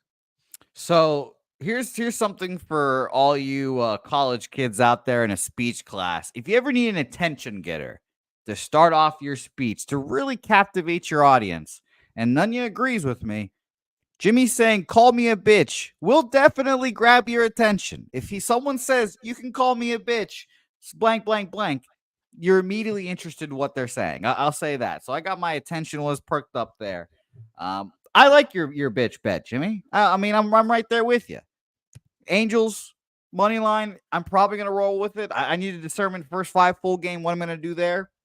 But, and maybe even a team total, I'm not even sure. I kind of did like the under in this scenario. Honestly, that's kind of why I was leaning more towards money line than team total, because you just read off those ERAs, home road splits. So I like that, but what an incredible, giant market shift we got here. It's 92% of the bets, 78% of the money, like you said, and you got a -265 opener at Bet Online, now down to -218. I'll probably always find a way to be on that big dog team. And it's so funny, Jimmy, to me, that I have the opposite issue that you do. Like when I see plus signs, I immediately want to bet it.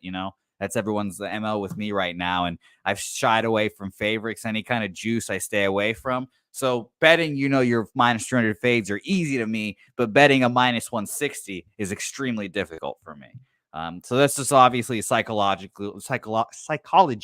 Jesus, of gambling shit right there. So Angels for me, But again, it's going to be determining first 5 full game here. I'm going to look at the first 5 line movement right now and see this opened up first 5 at minus 245 here as well. And it is down to 215 here, kind of in the same boat. Honestly, when I have to, really sit here and think about which side to take first 5 full game, I end up just taking both. And that's probably what I'm going to end up doing now here. So doubling up Angels money line 196 full game and Angels first 5 plus 185 here. 185 full game plus 196. 196 full game, 85 is first 5. And it is 1-1 now in San Francisco, Washington. Got out of that. Let's roll on here. Let's roll on next up for 7:07 p.m. Eastern with the Baltimore Orioles, the Toronto Blue Jays, and Kevin Gausman starting. I know that is a situation that our Mikey Money loves. The Blue Jays have won his last 4 starts, but he's not pitched well. And, it was very telling that nobody wanted Gausman at the deadline. He's just not getting enough movement. His velocity's down. Nobody wants him. Let's roll. Dean Kramer, Kevin Gausman, both coming off allowing 4 earned runs, both coming off tough starts. Kramer's been better on the road than he's been at home. On the road, 3-4, 3.53 ERA with a 190 opponent's batting average. He's only allowed 4 jacks on the road. And Gausman's been terrible at home. 6.39 ERA, 285 opponent's batting average. He's allowed 10 jacks over 62 innings. The Orioles continue to hit 271, 827 OPS, while the Jays 262, 727. And both bullpens have been struggling, especially the Jays bullpen, 5.83 ERA, 1.61 whip since July 15th, while the Orioles bullpen is 5.05 ERA, 1.30 whip.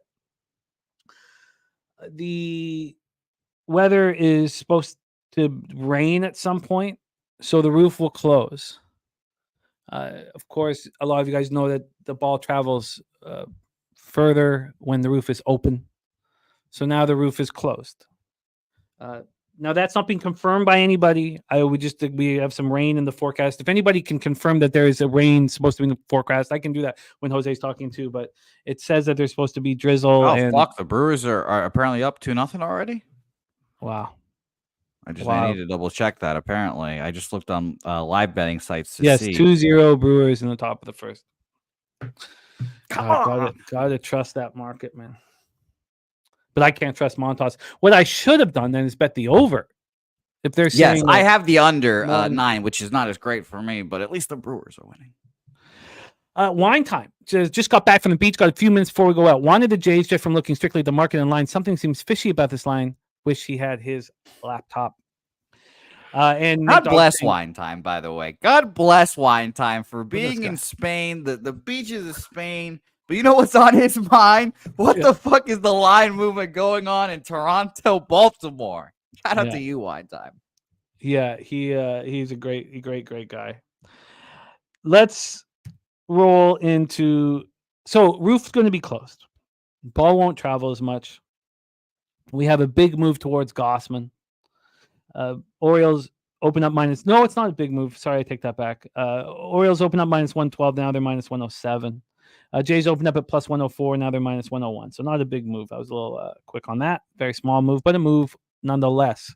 On the totals here, we have this sitting at a 9, minus 107 to the under. This open minus 117 to the under. So a 10-cent move away. It's gone. The over has had a 9-cent move towards it from plus 104 to minus 105.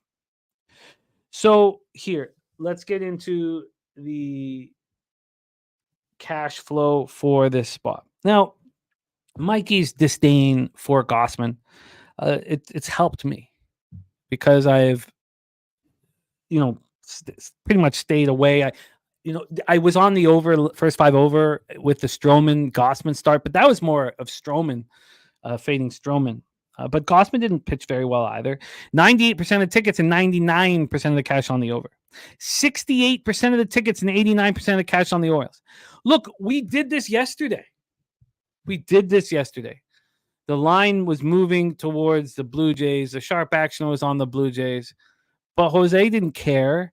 He still bet the Orioles, and he's someone who really takes notice of market moves. I don't see how this can be any different here. I do not want the Toronto Blue Jays. I don't think Jimmy, there's Kramer's one that big difference. Gossman. No, you didn't have a dream about it, Jimmy. Come on. That's what are true. you talking about? That's true. That's true. Morgan says that I like the Orioles here. If the books really I should have. Whatever. I don't want to make bets. The dream came based on true, dreams. Jimmy. You're sitting here like the ass clown now. If the books really respected Gossman, this line would cost more. This feels like a hedge to keep Baltimore away from plus money payouts. Now 3-0 Brewers. Take it away for us here, Jose and Mikey. I know you're in the chat. Take it away. Your thoughts on this spot. Oh, man, it's so Blue Jays, funny. take it away. The dream bet, man. An all-time one. Yeah, give me the fucking Blue Jays here. Give me Gosman at home. Maybe you've incepted me. I've gone back and forth with Gosman. I was like, I don't know. I'm kind of not on him. And then, eventually I've come around on him. The line is moving in his direction. Again, what's different about today than yesterday? Jimmy didn't have a fucking dream about it. That's what's different here. And I believe in my guy, Jimmy the Dreamer here. So give me the Toronto Blue Jays here. Now, Jimmy, you follow these Blue Jays a lot better than I do. Genesis Cabrera, Yarborough, Ryan Burr, Eric Swanson, all through. Yarborough throwing the most, 21 pitches. Cabrera probably going to be sat down today. Do you trust this bullpen that has been picked apart? Well, Kelly can pitch today, right? Yes, you've got... He's our best arm in that pen right now, and he can pitch more than an inning. That's our only hope. Okay, all right. I'm going to stick with Toronto first five then, it seems. I need to look at the price right now because I was assuming that Toronto first five is more expensive than it is full game. Of course, first five minus 120 compared to the full game of minus 101. Not really surprising there. So Blue Jays for me, full first five money line there. And if you follow Say Hey Plays and our shows here throughout the year, you'll know I fucking hate betting first fives because I've been getting crushed on first fives this year. So I'm going to move on this first five, and I'm going to check the line movement on this first five as well to see if it at least has gone in his direction a bit here. Make me feel a little better. This opened up minus 110. It is now up to minus 120 at Bet Online first five. That makes me feel a little better. And Heritage has not moved it at all, minus 115. If you want to look at Bookmaker one more time here, they opened up first five minus 110 each way. It is now minus 125 Toronto here. So I'll move on Toronto first five. It's going to be very interesting. Shout out to you, Ron Crawford. Thank you for all your looks here and his spreadsheet dogs there. But yeah, I'm trusting Gausman. Yeah, you are the man, Ron Crawford. Mikey Money says first five team total overs are quickly becoming his favorite spot here. And look, I don't know what Kramer is going to do from start to start. He seems to be very Jekyll and Hyde. And the last start for Gausman, 4 earned runs, 5 in total, 2 jacks, 3 walks. I mean, there's nothing that Gausman's doing that inspires enough confidence for me. Yes, the market. I can't do it. I can't do it. I can't do it. But we'll cheer you on. Jose, what do you have? Blue Jays first five. What's the line? Minus 120. Minus 120. All right, let's roll. Let's roll. Next up for us, 7:15 p.m. Eastern, and we have Ron Crawford's spreadsheet play of the day in action here. His spreadsheet play day is being nothing short of spectacular this year for us. He switched it up. I mean, it's always great, but he switched it up here, focusing on dogs instead of favorites. And shout out to Chang Kim. I know you're working right now. But yeah, let's Chang Kim looking for a best bet. So we'll talk about that before we finish this bad boy off. We still have NFL and CFL. There's my guy Paco Healy in the house, and Wager Detective just moved on the Pittsburgh Pirates. But shout out to Ron Crawford with his Rays. They have been absolutely well, the Rays I like backing. Their bullpen is strong, very strong right now. We were fortunate enough to get that under 7.5. And when Ron Crawford has a spreadsheet dog, I mean, yesterday the spreadsheet play day dog didn't cash, and his 4 others cashed. He actually went 4 for 5 with his dogs, just not his best bet dog, but he's betting them all. Shout out to our guy Ron Crawford.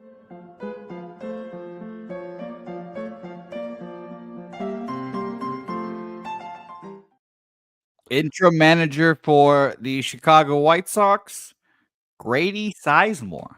Ooh, I like that. Interesting. Very interesting.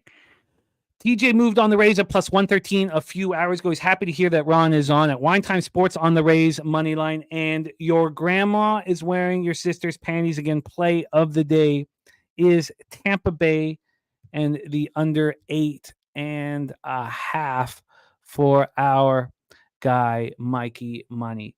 So the grandma wearing your sister's panties play of the day is in here. Let's get this up, and it is right here. Put that right above Ron Crawford's action.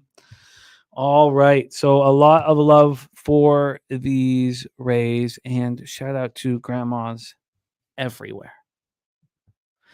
Here we go.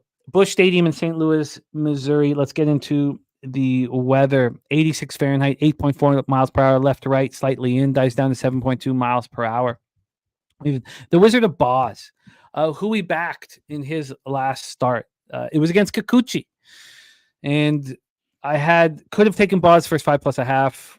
This time I wanted the plus money at plus 140. I could have got it pretty cheap plus a half, and I didn't take it.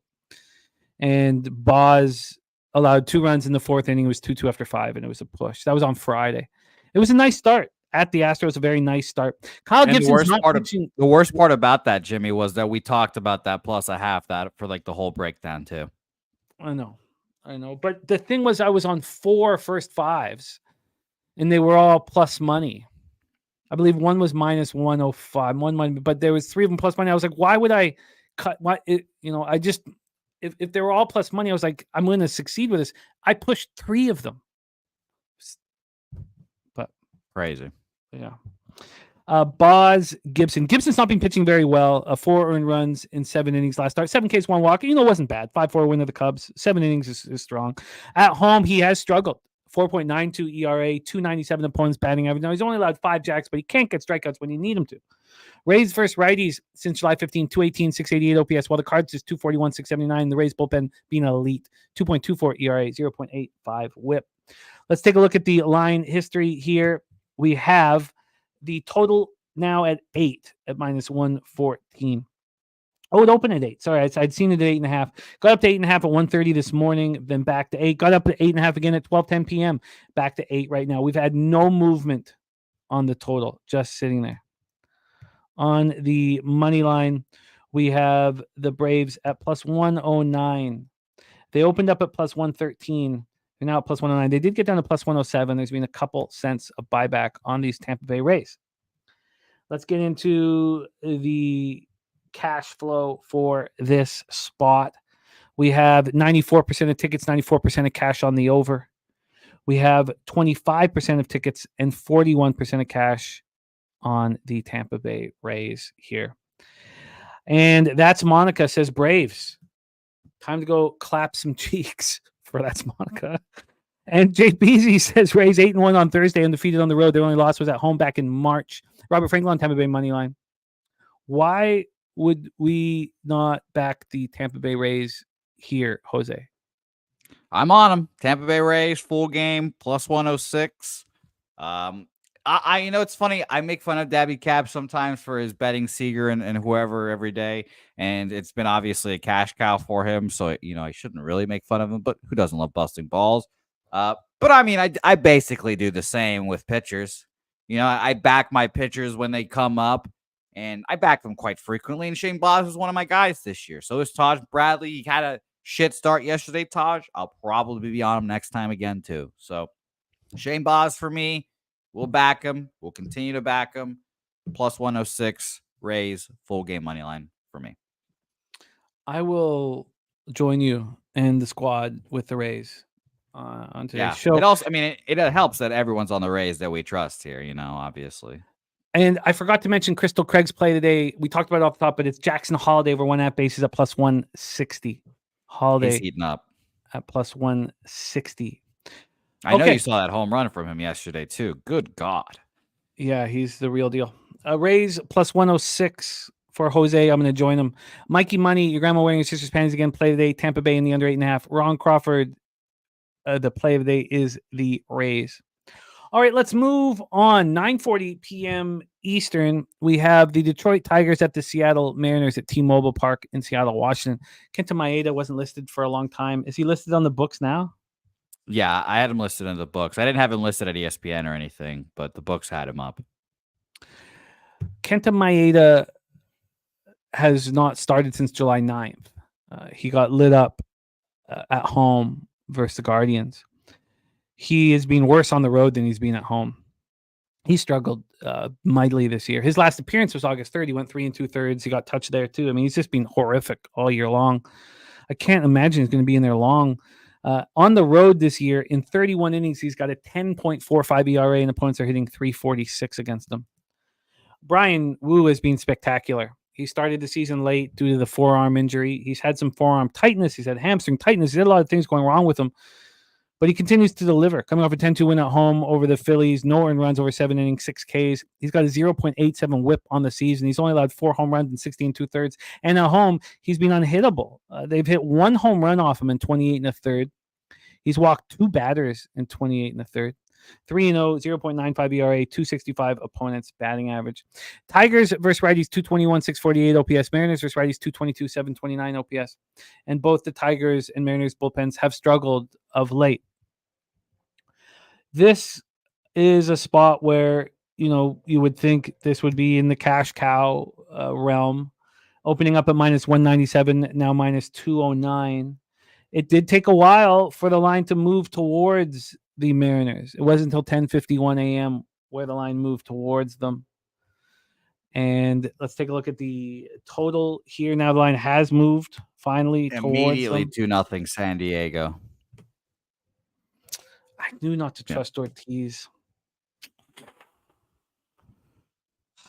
Yeah, and by the way, shout out to Troy, I believe, was on the Padres there, and TJ both end up getting on the Padres.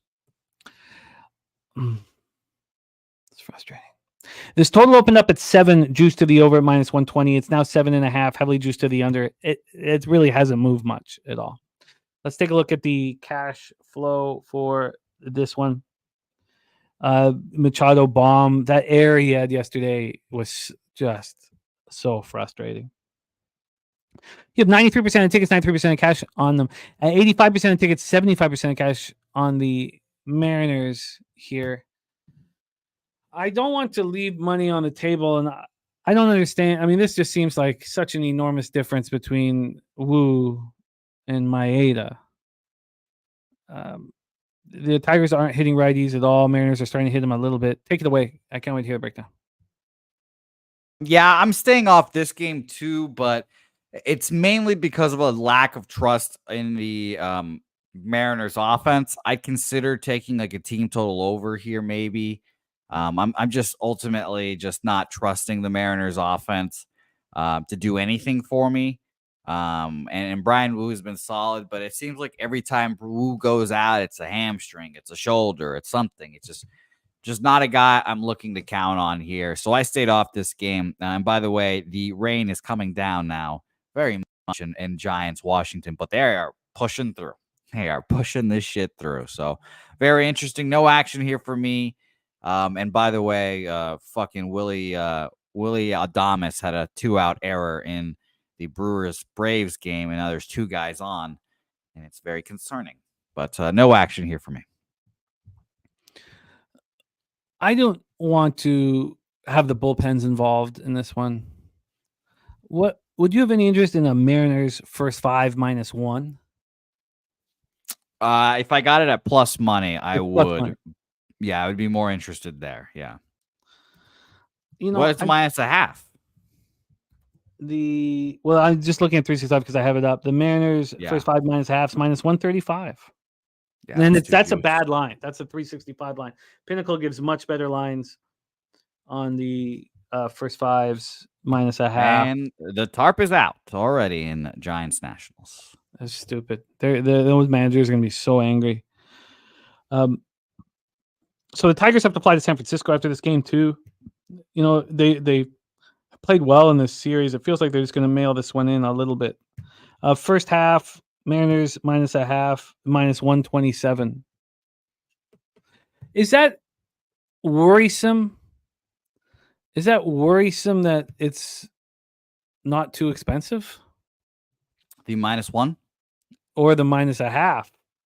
Well, I guess I thought -0.5 was expensive here. I just think it's because the Mariners are offensively inept. You know, like they'll make Kenta Maeda look decent in his given day. That's the big thing here. I mean, that's why the total is 7. You know, when's the last time a Kenta Maeda start had a total of 7? I'm sure it's been a long time, and that's just equally as a reflection of the Mariners as it is of Brian Wu against the Tigers. But I'm staying off. I mean, I agree. If Kenta getting lit up would not be surprising at all, Billy Friedrich. No, it wouldn't be surprising at all. But it just feels like kind of. I hate using the word trappy, but something just doesn't feel right here. But I don't want to leave money -1 plus 120. I don't want to leave money on the table. -1's like around. It depends. Plus 108 at penny, maybe plus 102 or 3 at 365. All right. And it would be first 5. I just want to take advantage of Maeda. God, I'm interested in it. So I'm a little concerned that I'm walking into a trap here, but I find it appealing. What do you guys in the chat think? Are you surprised that the talk is about Tigers plus 1.5? Nate Dogg leading Tigers money line. Are you surprised that no one in the chat is saying, Maeda is going to get ripped apart? And I guess because the total's a 7, I'd love to hear everybody in the chat. Justin McKelvey, Mariners run line plus 106. If you think this is setting all gamblers up, let's just go back to that cash flow again. 85% of tickets, 75% of cash on the Seattle Mariners. This is just too much. I feel like these are the types of spots that you think are an easy situation. Okay. Tigers, Mariners here. So let's roll into TJ says his fair number is -180. All right, let's move on to the final spot here on the MLB board before we get into NFL. Let's welcome one of our stars here at Pub Sports Radio. The star of Medicate Monday is a big part of our college football campaign that's starting here shortly. Please welcome from Dallas, Texas, Dabra Cadabra to the show. Dabby, how are you? Let me unmute that before I get blamed for being the reason why everybody's muted nowadays. I'm good, Jimmy. Excited to be here. Ready to win some more money. Let's get paid, man. Let's roll, my friend, at 9:40 p.m. Eastern with the Philadelphia Phillies, 68-46, 30-25 on the road at Arizona Diamondbacks, 63-52, 31-25 at home. We're at Chase Field in Phoenix, Arizona. We have Colby Allard back on the hill. This kid's been around a long time. He's 26 years old, but he was drafted out of San Clemente High School, where my mom was born, in the first round in 2015. That's how long this 26-year-old's been around for. And he's never really delivered in the MLB, in the show. He's struggled even in AAA and AA. He's never really been able to deliver. And he's played in a bunch of different, started with the Braves, of course, and went to the Rangers and back to the Braves, and now with the Phillies. In AAA this year, he's 2-7 with a 5.60 ERA and a 1.60 WHIP. You have to wonder what he's capable of at this level. Going up against Jordan Montgomery, who's been getting touched, and in his last start, they only let him go 3 innings. He's had a terrible season, but we know what he's capable of. At home, he's been atrocious. 39 and 2/3 innings, 8.39 ERA, and a 368 points batting average. Billy Friedrich says Pig Milk Play Day over 9.5. That was the first thing that jumped out at me. The Phillies are hitting 321 with a 960 OPS, first lefty since July 15th. The Diamondbacks are hitting 282, 798 OPS. Both bullpens have struggled, especially the Phillies bullpen. We've been a little better of late, but 4.91 ERA, 1.28 WHIP. that all makes sense. So why in the world was the line not moving towards the over? I couldn't figure it out. I could not figure it out for the life of me. It is now, though. There's the 9.5 has moved 9 cents to minus 114. So why, though, was this moving towards the under? There was an 18-cent move to the under 9.5 between 9:42 a.m. and 9:46 a.m. Why? Why? It makes no sense. None. And so I stayed off of this spot, wanted to talk it out with you guys. Let's get to the cash flow then here on that over. We have 95% of tickets, 93% cash on the over. Starting to move now. 65% of tickets, 80% cash on the Philadelphia Phillies. 65 and 80 on Allard and the Phillies. With the way they've been hitting lefties, I get it. Let's go to the money line market movement here. Montgomery at minus 115. He opened up at minus 109, so there's 6 cents of movement towards Arizona, but there wasn't this initial movement was towards the Phillies. This is all just very tricky here. Take it away for us. Dabra Cadabra, best bet time, coming off a nice 2-in-1 day yesterday. The floor is yours. Yeah, I can't believe they're still handing a baseball to Kobe Allard. I mean, I know he's only 27, but he's always sucked. I mean, he's a Ranger for a long time. Both these guys, I got to watch Montgomery last year with the Rangers, and Allard was a Ranger for a long time. Allard sucked always. I've never thought he had good stuff. I'm shocked he's still in the bigs, honestly. And then you look at Montgomery. You said how terrible he's been this year. Let's just he's thrown in 16 games as a starter, and he's only thrown 77 and 2/3 innings in those 16 games, which is just crazy. You alluded to it a little bit, talking about how he only went 3 innings in his last game, right? Just not getting deep into the games. And in those 77 and 2/3 innings, he's given up 100 hits. 100 hits in 77 and 2/3 innings. That means he's throwing meat. That's what that means. To simplify it, he's throwing watermelons at the hitters.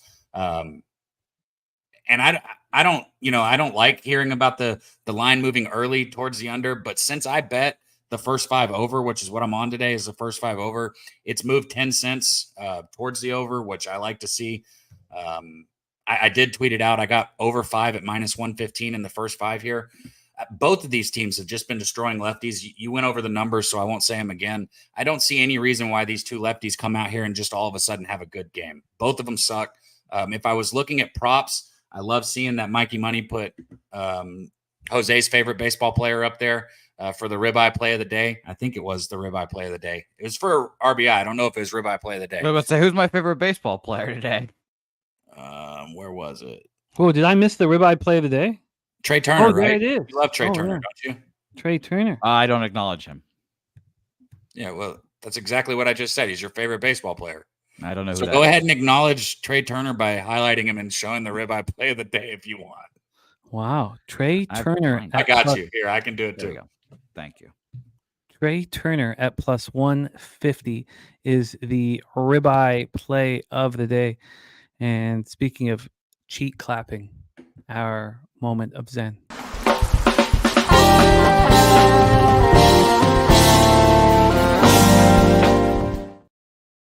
Definitely going to have to figure out a better way to do that, guys. Gotta see this once more.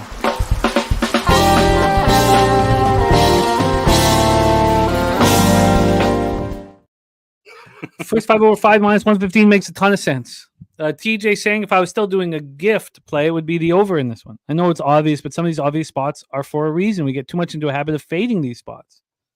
So I was going to say Bohm also. He's hit his total base prop in 7 of his last 8 games. He's somebody that I'm going to have a little bet on. I'm not going to give him out today, but I'm just letting everybody know he's hit it 7 of 8 games. Justin McKelvey already on the first 5 over. Oh no, he's already on the first 5. Or sorry, the full game over 9.5. He's adding the first 5 over, and he's tailing the ribeye as well. Jose, take it away. What's your plan? Yeah, I'm here to be the guy on the other side. Give me the Arizona Diamondbacks here. Full game money line. Here's the thing, guys. The Phillies just took a series off of the big bad Dodgers. Guess what they're doing in their locker room last night, Jimmy? Stuck in each other's dicks. They were doing it. Get him They off were screen, feeling great bro. about ourselves. They were all patting each other on the back. We're the best team in baseball. We just took 2 from the Dodgers. They're not going to give a fuck about this game. Not one single fuck about this game. Why do I know that? Because they're throwing Colby Allard out here. They don't care. Offense isn't going to be awake this game. Jordan Montgomery, give me him. I'll take these Diamondbacks full game money line. I've got minus 116 now. Line moving towards them. And guess what? Correct me if I'm wrong. This is the postseason matchup we love to see. These guys win against each other. You know, we love it. It's going to be a fun game. I can't wait. So I cannot wait. Benjamin Mills says Arizona cross-country trip with no day off. We know that those situations have actually been successful for the team without rest, but now we're getting late into the season here. Sports Money, Mikey Money saying they're creating a mismatch in the pitching rotation to create an advantage to take this series. This is a travel day. Well, Cab on the first 5 over 5 at minus 115. Allard didn't look bad in that 6-5 extra inning loss, but it was at Seattle. Seattle sucks with the sticks. This jumps out at everybody. I mean, I don't something. I just don't feel comfortable here in this spot. And TJ saying that this would have been the gift. I mean, I just don't understand. I don't understand it. And maybe it's again just the books playing tricks, but I'm gonna stay off of this spot. Wow. Troy dropping hot takes of Colby Allard being better than Jordan Montgomery. That's a spicy meatball right there, Troy. Yeah. Battle of the shitty lefties. I'd say that right there. But Montgomery in the offseason was, sought after. Yes. So, yeah. I mean, yeah, he's a good pitcher, guys. We just talked about yesterday how Blake Snell waxed and waned about not having a spring training. Montgomery didn't have one either. He sucked in the beginning because of that. I still believe in the guy wholeheartedly. Jose's on the Diamondbacks at minus 116. And Daby Cab on the first 5 over 5 at minus 115. And Mikey Money on Trey Turner at plus 150. It is 5-0 Brewers. God bless the Brewers. Trust the market and let go. Yeah, sometimes you have to give yourself up to your market lords and just. Well, I did it last night. I told you. But Padres are up 4-0 on the Pirates too. Just leaving money on the table. Daby, thank you for rocking with us. Look forward to rocking with you again tomorrow, my friend. 2-in-1 day yesterday for Dabra Cadabra, looking to heat up. He's been heating up, and he's been crushing the Medicate Mondays and the Saturday shows with Say Hey, and we're going to watch him climb here on our show as well. Now 6-0 Brewers. Mikey Money on Phillies first 5 team total over 2.5 at plus 105. And Benjamin Mills says 13-8 are cross-country teams, which is nuts. Absolutely nuts. Absolutely nuts. Daby Cab, my man, any last words for the Capper Sporting Show? Oh, man, it's all about you guys supporting the show. So I'll end with that. Jerry Davis, Truth Teller, Benjamin, Sports Money, Mikey, good to see you. Everybody out there, passionate butt cheeks. That's a bitch slap for a bitch. Shut your dumb ass up, man. AOD, Morgan Spooner, Truth Teller, everybody out there, man. I love you guys. Jimmy, Jose, we'll be back tomorrow. There he is, Dabra Cadabra in the house with the first 5 over 5 in Phillies, Arizona. It makes a ton of sense. The thing makes me uncomfortable. All right, that is MLB. Jose, let's review MLB before we get into NFL. Jose with the under 9 in that Brewers game. That is a little touchy, and the Brewers money line, which looks very, very good. And then thankful the market got me off of Braves first 5 minus a half. We have Padres Pirates, which we stayed off. And then Jose's on the under 10.5 in the Mets Rockies game. I doubled up on that first 5 under 5.5, full game under 10.5. Jose is on the Marlins first 5 team total over 1.5 at even money. BJ's best bet is the Cincinnati Reds money line. I get back to business with the Angels first 3 plus a half. Jose's on the Angels first 5 plus 185, full game plus 196. Jose's on the Jays first 5 minus 120, and he's on the Rays, which looks to be my only addition at this point. That's the dog play today from Ron Crawford, spreadsheet play today from Ron Crawford, and your grandma's wearing your sister's panties again play today, Tampa, and the under 8.5. Then Mariners first 5 minus a half. don't see why I don't move on it. I expect to move on it when the show's over. I mean, that's a real blatant public spot, and I'm not going to close the show with 2 blatant public spots and move on the over in this Diamondbacks Phillies as well. Although maybe this is the one I should be moving on. TJ calling it a gift, Joe Thompson on it as well, and Daby on that first 5 over 5. Wine Time Sports on the Brewers and the Rays for him tonight. Looking very good with the Brewers. Justin McKelvey on Dela Cruz over 1.5 bases. Billy Friedrich, Pig Milk play of days. Philly Arizona over 9.5 being cashing. DC Cappers, Bookie Buster play of days. The Brewers that is in business. These are the overs that Joe tees on. Reds Marlins over 8. Orioles Blue Jays over 9. Milwaukee Atlanta over 9.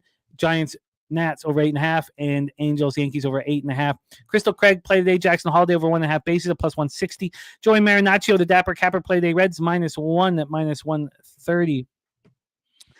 Then we have Morgan Spooner on Cattell Marte over 1.5 bases. Ellie De La Cruz over 1.5 bases. Padres money line is the play of the day for Morgan. Padres money line -110. Jose, anything you want to add to MLB action before we get into NFL?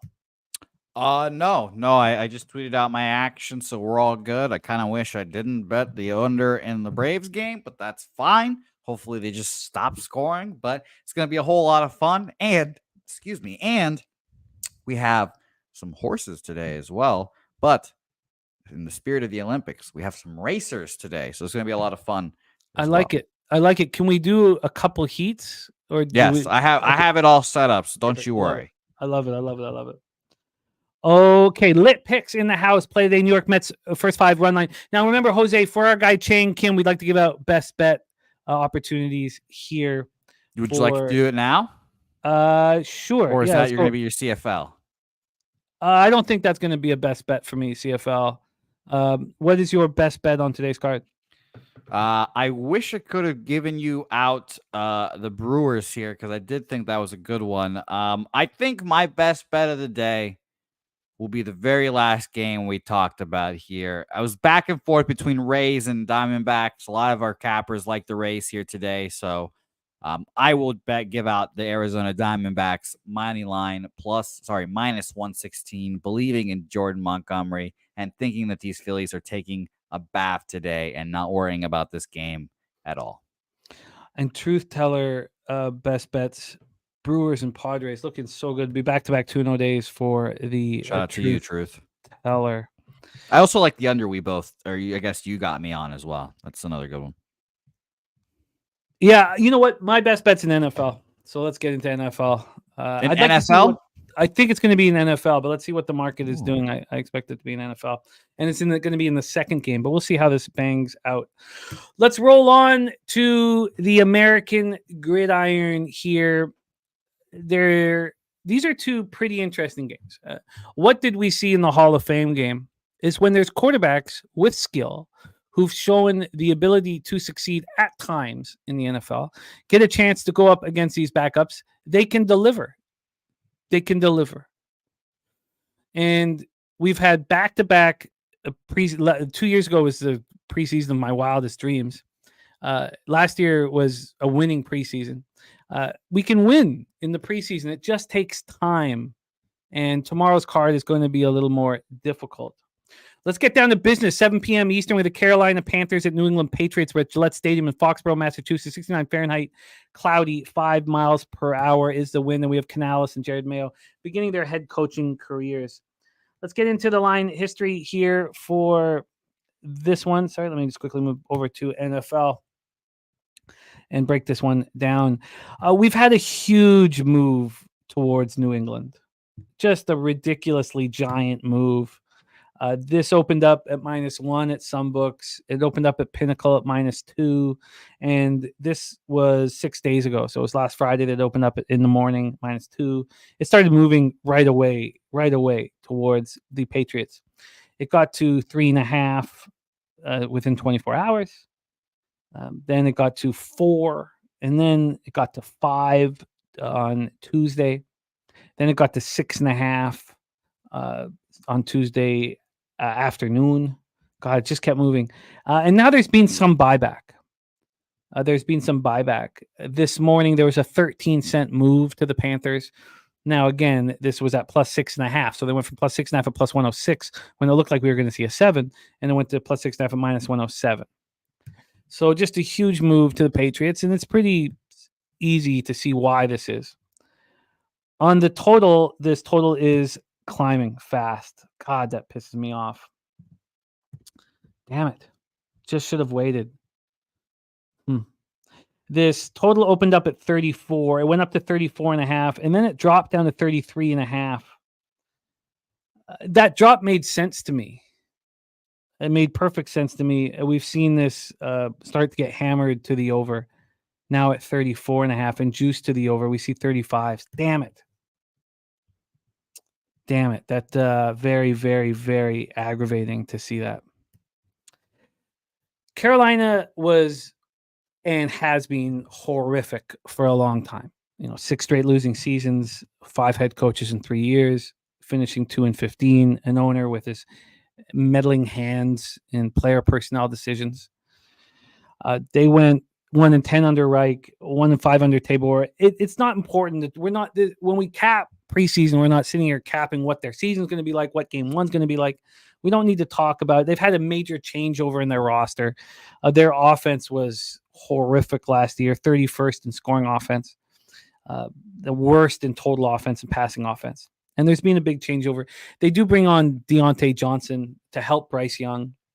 We'll see how much that will help. They do have a much stronger offensive line. Again, we're not going to see many of them on the field today. We don't need to get too much into it.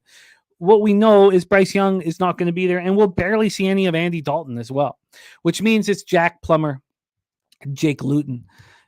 Pretty ugly stuff here. Again, these coaches are making their debuts, so they don't have their own personal coaching record. Plummer, undrafted free agent, signed by the Panthers in 2024. He was passed around he was deciding where to go, but played for a few different schools. Finished last year with Louisville, went 10-4, played in the 2023 ACC championship game, took him to the ACC championship game. Jake Luton's on his second stint with the Panthers. He's not had a regular season snap since 2020. I don't know if you remember that, but Gardner Minshew got hurt. He came in for 3 games, and he just got worse and worse as the minutes went on, and he's not had another opportunity. So you have Jake Luton and Jack Plummer, who are competing for that third string quarterback, but they are very weak, and there can't be high expectations for any of them to deliver offense. Now, I'm very upset. I felt like I was on the right track with this under. I still like it, but this is skyrocketing right now. The Patriots look like they're going to have a very good defense this year. Again, we won't see the starters on the field here. Mac Jones is gone. Jacoby Brissett is the number 1. Bailey Zappi, who started 6 games for the Patriots. There's talk that he's might not be on this roster to start the season. We'll find out. They have 4 quarterbacks, right? They have Drake May, who was 3rd overall pick out of North Carolina, and they have Joe Milton, who they picked in the 6th round out of Tennessee. So the expectation is we know what you're going to get from Zappi, and Brissett's not going to be out on the field. So you're going to see a lot of Drake May and Joe Milton. Look, I don't see how points are scored in this football game. Now, maybe I'm, selling Drake May short. We know that the Patriots defense is going to be very good. You have new coaches, so there's going to be a ton of effort from both teams.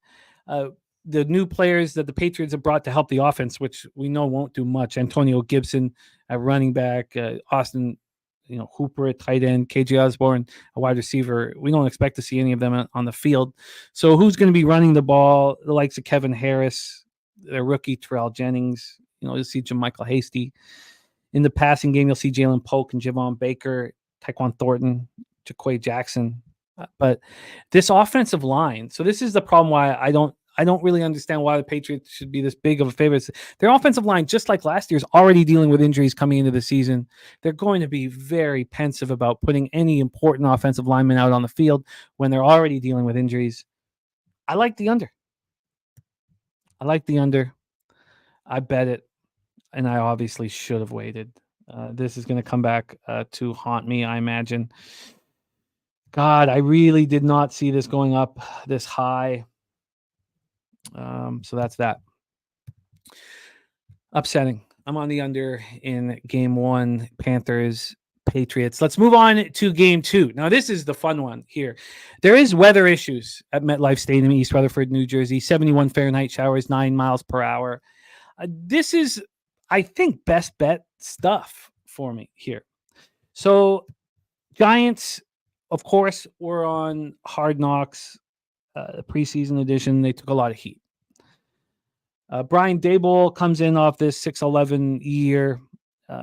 There's talk. You'll read articles that say, you got to fade Daboll in the preseason. He's 0-6 against the spread. They don't care what the spread is in preseason games. We're not sure if they do in regular season games. We all have our own different ideas on that. He's 3-3 straight up. And the idea that he's not going to care about these games in the first year that he's adding the play calling duties to his plate, I don't believe is thank God Kafka's not calling these plays.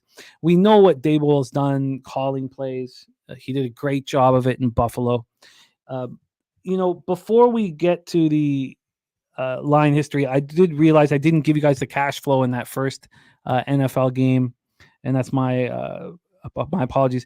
54% of tickets and 90% of the cash is on the Patriots. Do you think those big bets came in with the Patriots at -6.5? I mean, first of all, there's not even big bets. You're not even allowed big bets in exhibition. I mean, a lot of the books will cap you at $2,000 a bet, but 54% of tickets, 90% of the cash.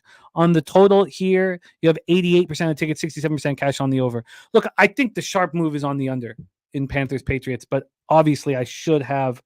Kelly McKinnon says, can you not just bet it again? I do not want to bet too much cash on these games. These are not NFL unit $300 bets for me. I put 175 on both the spots. Now, I doubled down on the Giants at 150, first half 150 full game, which we will discuss here in a second, which equals out to an NFL bet in the regular season. But there's no look, a line can go against me, Kelly, and I'm not, this isn't in the preseason. I'm not going to go, these guys are all wrong. The books are wrong. There's no point for me to have that kind of conviction in the preseason. I don't need to. I'm not going to. Let's get back to this Giants spot. I think the Giants take care of business, and we'll discuss why that is, something that they have not done in previous preseasons. This total is at 35.5 -111 to the under.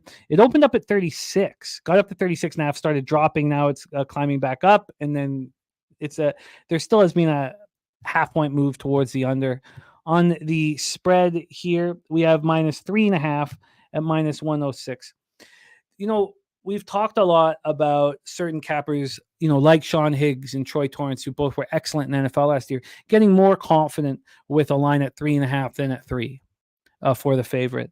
There's a reason why this line's not dipping under 3. There was times when this +3.5 was pretty heavily juiced towards the Detroit Lions, -121 at one point on Monday. I got it at even money on the Giants. Now the Giants are at -106. I think I did get the right time here. Still, it was too expensive to bet a 3. Right now, we've had 8 cents of movement since the opening line on the New York Giants at 3.5. I also really like the first half, and I will decide which of them is my favorite spot. I got 1.5 at -110. I expect this to move to -2. And possibly -2.5 before we get to first pitch. First to kickoff. So let's roll it here. Back to the Daboll thing. I think he's going to take this seriously because he hasn't called plays in a few years. The last time he was calling plays was in 2021. The Bills finished 3rd in the NFL at 28.4 points per game. They put up 381.9 yards per game as 5th. In 2020, he was voted AP's NFL Assistant Coach of the Year. That year, Allen finished 2nd in MVP voting. We know that he's more than capable of delivering. In Kafka, we all had problems with his decision-making. And a lot of coaches do this. We'll talk about it in the regular season, but if you look at the head coaches that calling offensive plays, you have Kyle Shanahan, Mike McDaniel, Kevin O'Connell, Matt LaFleur, Mike McCarthy, Sean McVay, Andy Reid. So one of the fun things about, and the reason why sometimes you want unders in situations like this, is that these teams are practicing against each other. All we've heard all week are the fights that are happening in practice. Now, they did this last year in 2023. They practiced twice and then had a preseason game in Detroit. It was a 21-16 win for Detroit in Ford Field. And the Giants did play Micah McFadden and Jason Pinnock, and they both became starters. So the Giants will play some of these starters. Now, we've heard all about these brawls, and each team is being fined $200,000 from the NFL for these fights. These are not pretend fights. The big fun one was Malik Neighbors, who has been cooking. If you've seen clips on Neighbors, he's been unbelievable, spectacular in this preseason. And he fought Kirby Joseph. We don't expect to see Neighbors tonight. No one does. Where is the advantage? And I think this is a huge advantage, is at quarterback. The Giants signed Drew Lock to a 1-year, $5 million contract in the offseason. Who did that piss off? Tommy DeVito. Lock is getting paid 5 times what DeVito is getting paid, and DeVito wants to be the backup. There's no 4th-string quarterback here. So these two are expected to get all the playing time tonight, all of it. So we've seen DeVito. He started 6 games. He went 3-3 in those. Now he clearly has a ton to improve. He did complete 64% of his passes, 8 touchdowns, 3 interceptions. There was times where he was incapable of throwing the ball, and there was times where he looked like he could throw the ball a little bit.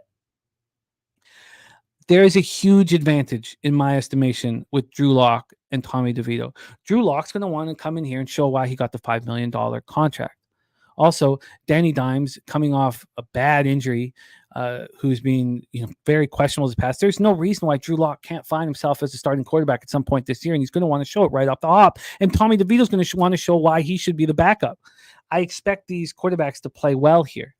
Now let's talk about the Lions. Of course, get to the NFC Finals last year. Dan Campbell 3-6 in preseason. We know we're not going to see Jared Goff. So who does that leave? That leaves Nate Sudfeld, and Hendon Hooker.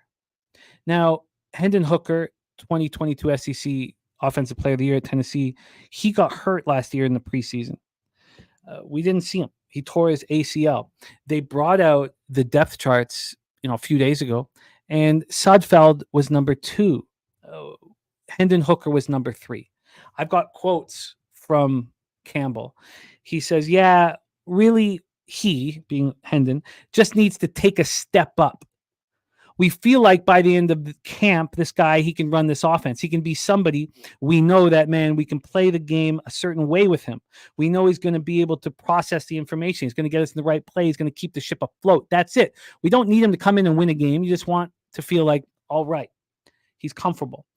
Then he said on Monday that Hooker needs reps. He just needs reps. It doesn't matter if it's us or it's them or it's a game. He just needs reps. When he goes to bed, he needs reps. When he wakes up, he needs reps. And so anytime he can be out there and run the offense and function, it's going to be good for him. So it's pretty clear that they believe in Sudfeld to be the backup.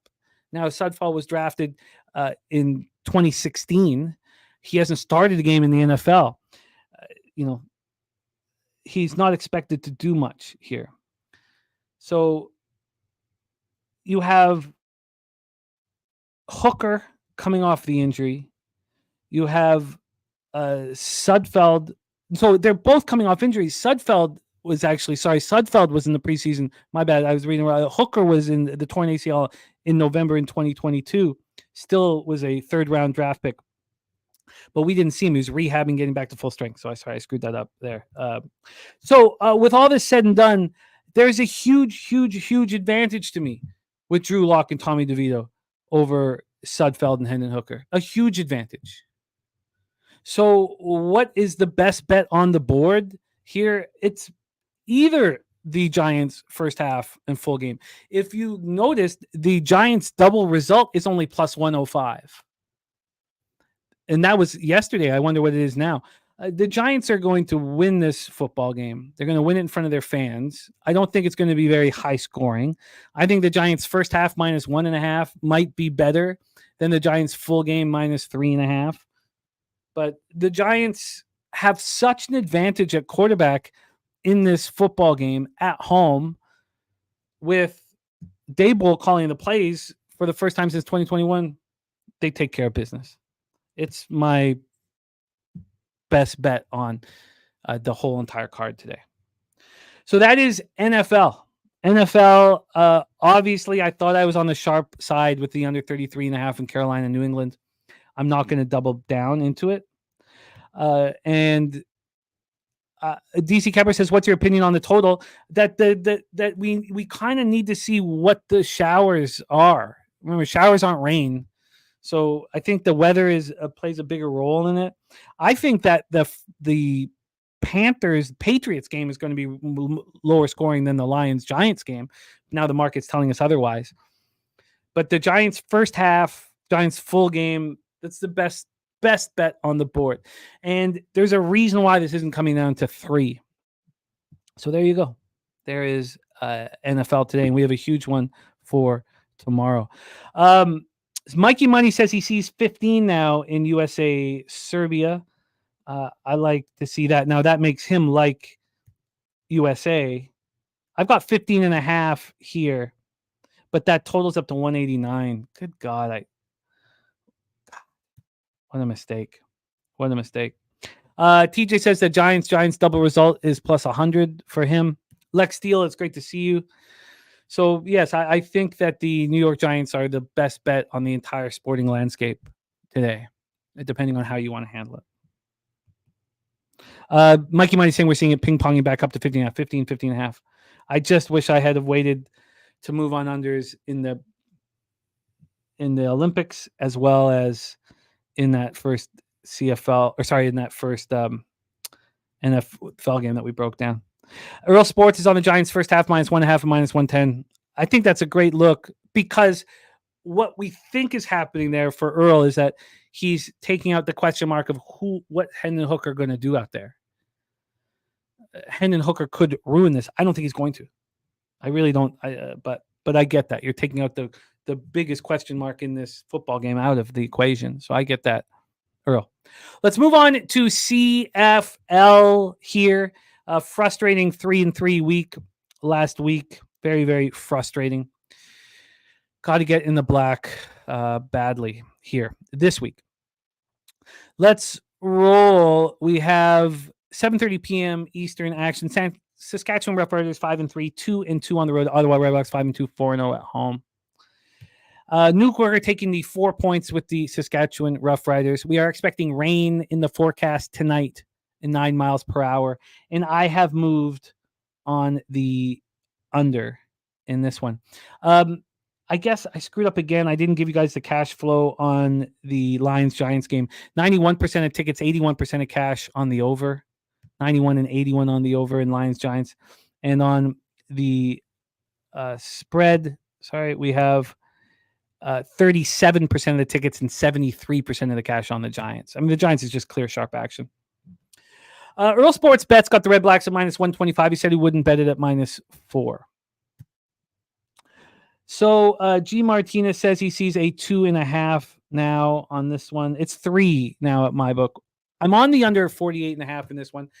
And I'll tell you exactly how this happened from. We were told that Trevor Harris might start in this game. This line was the Redblacks at -125, and I wanted them. I was driving at the time. I had a long drive. Then it went down to -115, and I said, as soon as I get out of this car, I'm going to bet the Redblacks. When I got out of the car, it had moved to -140 and a -2.5 for the Redblacks. I don't deal with that well as a capper. That made me angry. Now it got up to -4. It's come back to -3. We have yet another great disparity in rest. We have talked about this in each of the last 2 weeks. If we go back 2 weeks ago, the Stampeders were traveling with 4 days rest. They were playing the Ottawa Redblacks. We moved on Ottawa. All the articles were back in Calgary. They had just beaten the Lions 25-24. I made a point of saying, look, Newkirk and I are on the Redblacks. It's a really good sign. The Redblacks destroyed Calgary 33-6. Now, that was 2 weeks ago. We'll get back to what the Redblacks have been doing the last 2 weeks. Last week, we had the same situation, except the Bombers were coming home off very short rest, playing against a Lions team off of a bye. Now, 2 weeks ago, there was no team coming off a bye. Last week we had the coming off of a bye. This year, teams coming off a bye are 6-2. They were 6-1 before that game.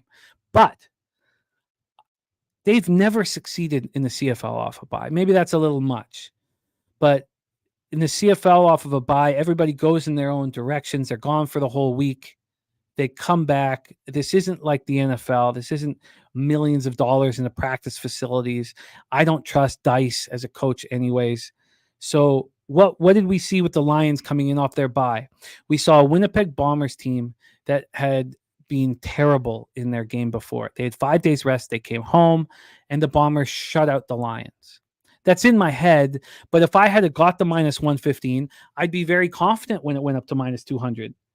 Now it's at minus 160, so it's clearly coming back.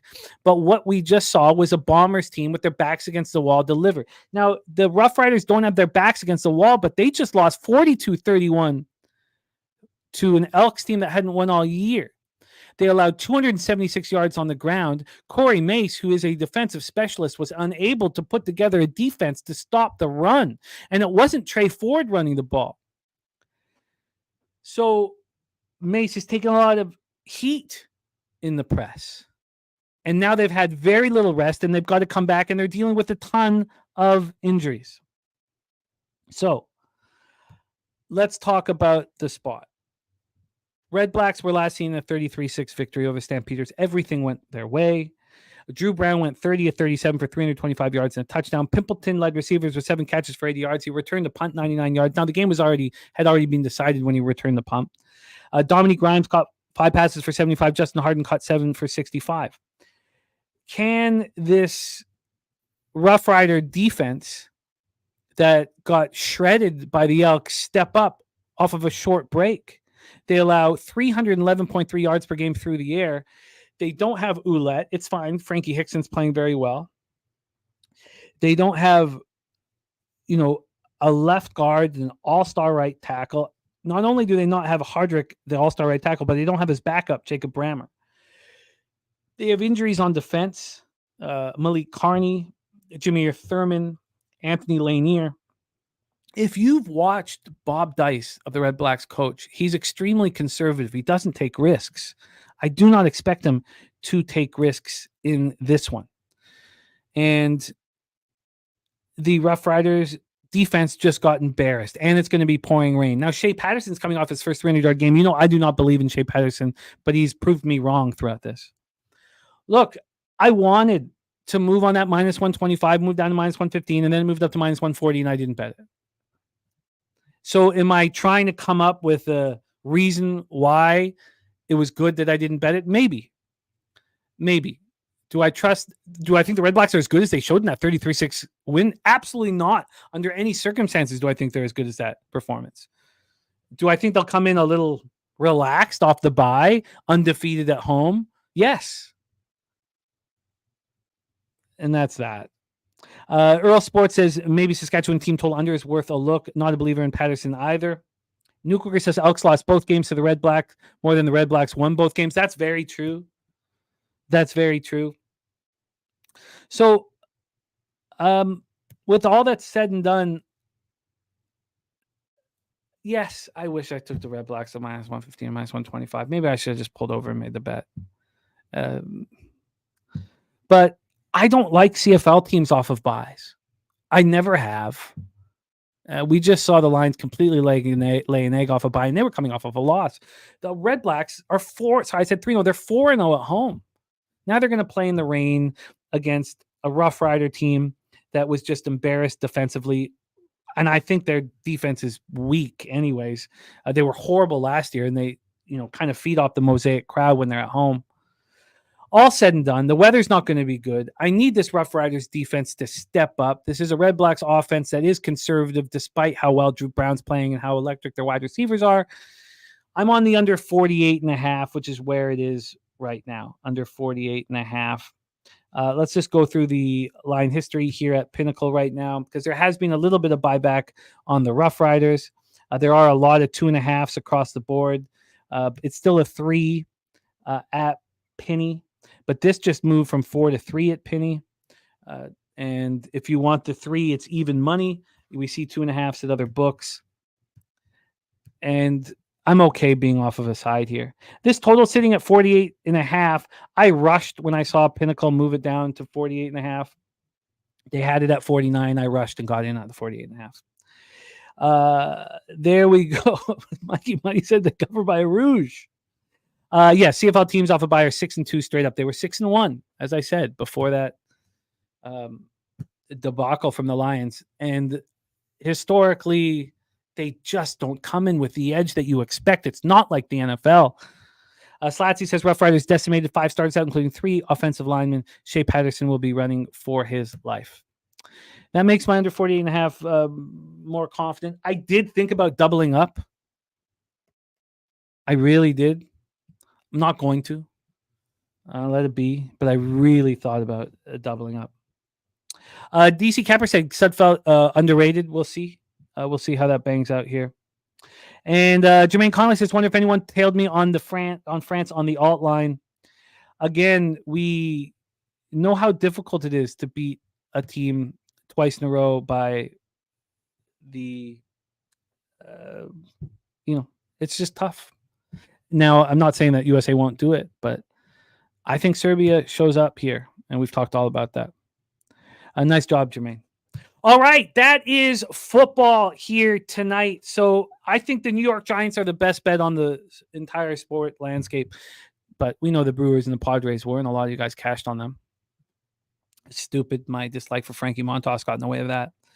I'm going to, I know in that week, the Hall of Fame game, I know that it was 21-17 for the Bears, but we had them right where we wanted them. We talked exactly about who we wanted to attack, and that was Austin. We were attacking. We were about to have 24 minutes of a huge quarterback advantage, and they called the game. Is what it is. But I was very, very, very comfortable with the situation we're in. We're going to see how tonight rocks, and we're going to cap all the football games tomorrow. So we'll be all over that. Sean saying it's game over for France, and team total under 73-69 is the final score for France. France moving on to the finals. Very thankful. Every single article, everybody was on Germany. I don't want to disrespect a lot of these companies that are putting out these articles, but you can get a lot of confidence when you're on the other side of them. Now, I didn't have the balls to take France, but I knew not to take Germany. We'll see what happens with Serbia, America. I can't fucking wait. An hour and 26 minutes before that pops off. To my man, Chang Kim, I think the Giants are the best bet on the board. And to our very own Billy Brisbane, not only did the under hit, but Brizzy cashed the France team total under 75.5. So then the only question is, and you guys can answer it, I don't want to go to it right now, did Schroeder cash the over 7.5 assists? Nate Dog 420 says the Bears are a bet on team this year. Good God, football's coming close. Andrew G says, wow, books win again. Look, not a big surprise there. Let's race. Let's bring back Jose Slatsy. Thank you, my man. I have 24 more hours of just sitting here alone, capping sports, which is pretty nice. Jose, my friend, we are racing for $50. Talk to us. How many gold members do we have? And a huge thank you to all of our gold members. We have a 10-second sprint here, 100-meter finals. You need early pace in this one. How many gold members do we have, and how many heats are we running? 75 gold members. God bless you all. And we're going to make this just like the Olympics. 4 heats. Only the top 2 advance. Only the top 2 advance. So you fucking better get there. 10-second sprint. It's going to be a whole lot of excitement. Why don't you call the first sprint? I'll call the second sprint. You call the third. I'll call the fourth. Sounds good. I will let you guys know who is in these sprints. Our first heat here: Ricky Levine, Philly Eagle Flyer, Kenny Can, Jarek White, Jeff Slaughter, the birthday boy Big Show picks, Jose Bouquet, Joseph Thompson, Top Set, Lexicon, Director 97, Dutch Boy Fresh, Browns Hughes, Kelly McGinnis, Big Ragu 62, Nuke Worker, Joey Harb, Johnny Guns, and Old E round out our first heat. And boy, oh boy, our contestants are itching to race. And here we go. 10 seconds is off. Oh!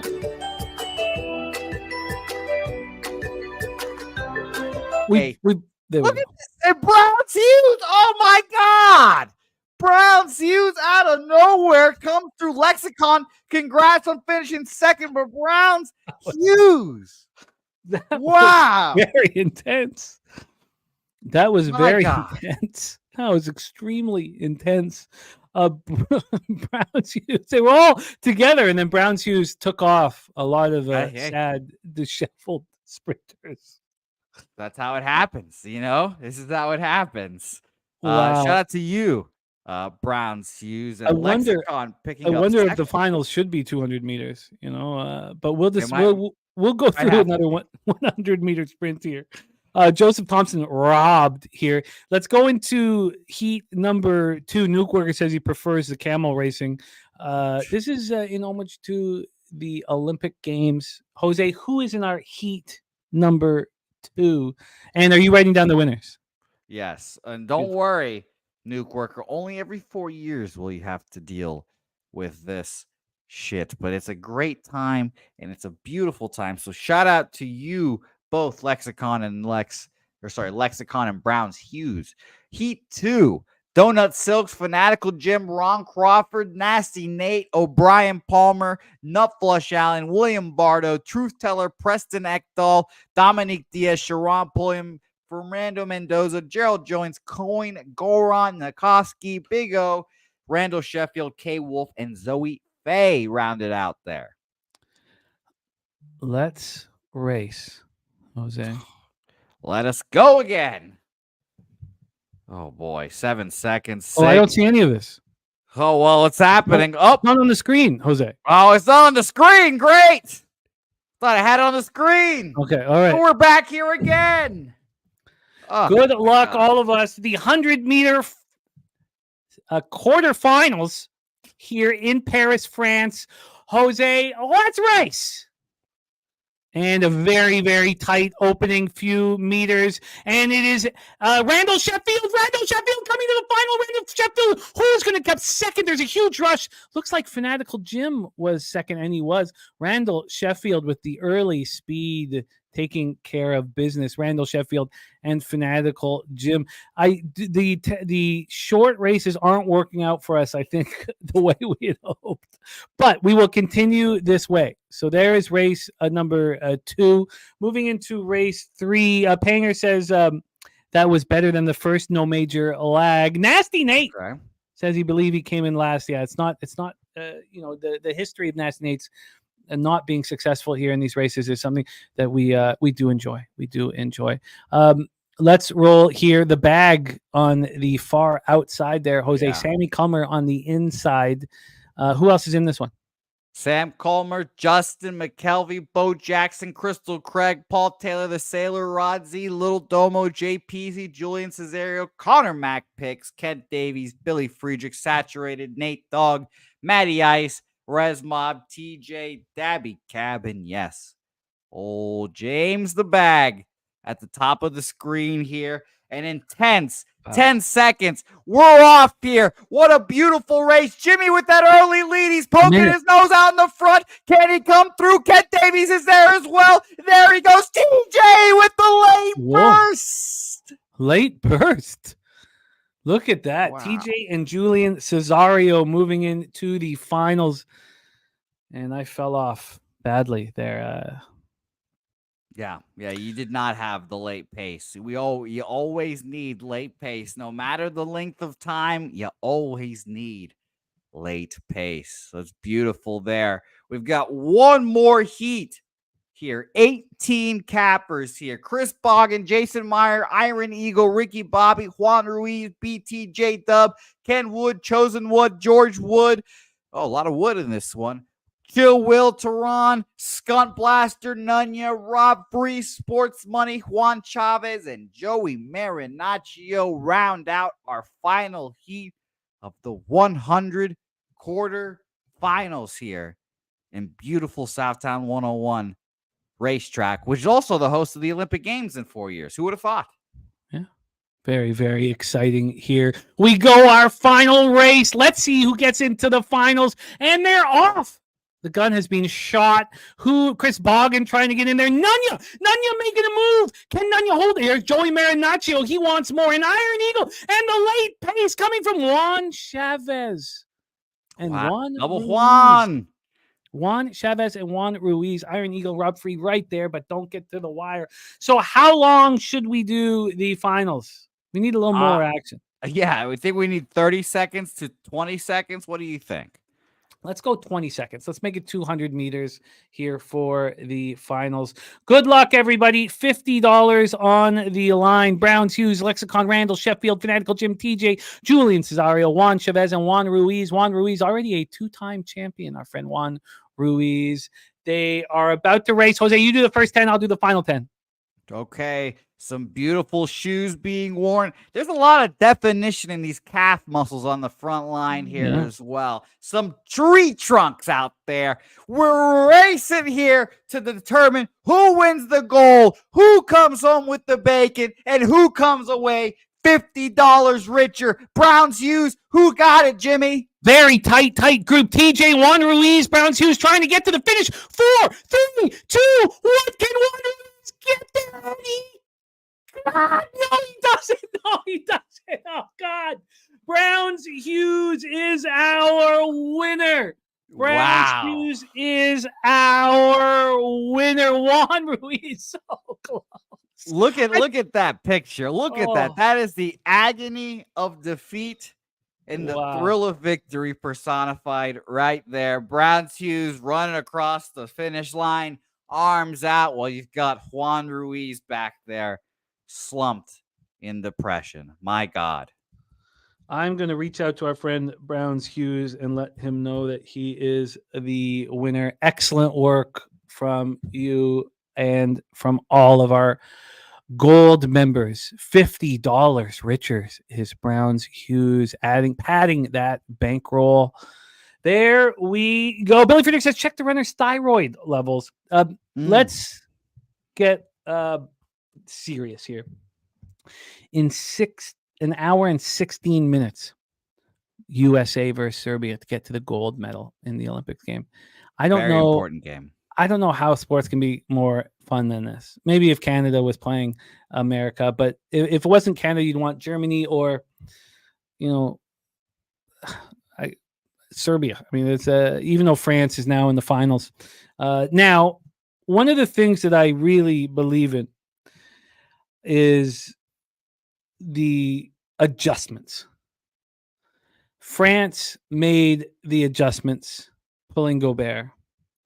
And if Pesic, who's been in this business for so long, doesn't have something up his sleeve for the Americans, I'll be surprised. And I think this game is lower scoring, and I think that Serbia can stay in it. In saying that, the total's at 189 now, and the spread's back at 16. There's a lot of movement in this one. I just wish I waited on the total. I did feel like the heightened intensity would bring it towards the under. I cannot wait to watch this game. I'm a little nervous watching it. I'm going to have the Rockies game, which might start a little late, both on. And things are going to heat up around here. You guys just all watched that. That was the realization and anxiety just washing over Jimmy right there. The excitement, all of that just washed over Jimmy. Things are going to heat up around here. My bankroll took a beating in July, and we had a winning day yesterday. We need a winning day today. We need a winning day tomorrow. I cannot wait for all of this. Shout out to all the cappers who rocked with us today. Let's get that cash. Jermaine Conley says, understand who's on France. Why do they really want to see anyone else? Notice calls being heavily favored towards France when they play. Got to love Wemby, Jose. You should know. I mean, yeah, I'm betting France against the United States. I'm going to bet a money line. They're going to whoop their fucking ass. And by whoop their fucking ass, I mean the refs are going to fucking slant every call to France, and we're going to get that dub. Paco Healy says, how about them Friars, fellas? Still waiting on Tatis, Darvish, and Musgrove. How fucking dumb are we for not betting that damn fucking division? Son of a bitch, that pisses me off. Are you not concerned about the Arizona Diamondbacks in that? I am not. No. Paco Healy, by the way, got him 32-1, I should say, to win it all. Good shit right there, Paco. I like the Padres as a dark horse in the NL, so I agree with you. They've only gone from 8-1 to 7-1. I know that 13-1 to 8-1 was the big jump, but they're just at 7-1 to win the division right now. That's all. 7-1 to win the division. By the way, for those who have bets on it, Giants Nationals is starting again, and Kyle Harrison is back out there. Yeah, interesting. They got the 2-1 lead once they returned. A 4-0 Padres. They got runners on the corners with 2 out. 8-3 Brewers right now. I mean, clearly that over was just screaming because they were saying, like, I don't trust Montas. I should have realized that the market movement meant that they were going to get to Morton. So disappointing. I should have put that all together. I hate that I didn't. Jose Bouquet, my friend. First off, let's thank everybody in the chat. Nunya, the nuke worker. Oh, he'll bet you a steak, France versus USA. Let's wait till it happens. I'm sure you will. First nuke. Let's wait till it happens. Paco Healy, Fernando Mendoza, Jermaine Connolly. What a great group. Nunya business in the house. Billy Friedrich. He's on the over 9.5, Philadelphia, Arizona, which TJ said would have been the gift had he not retired that. Panger Life in the house. Chill Will, DC Capper, Justin McKelvey, Stacks, play of the day. Ellie Dela Cruz over 1.5 bases. We got T-Mac in the house. Great to see you, T-Mac. Slatsy, Joseph Thompson, Mikey Money.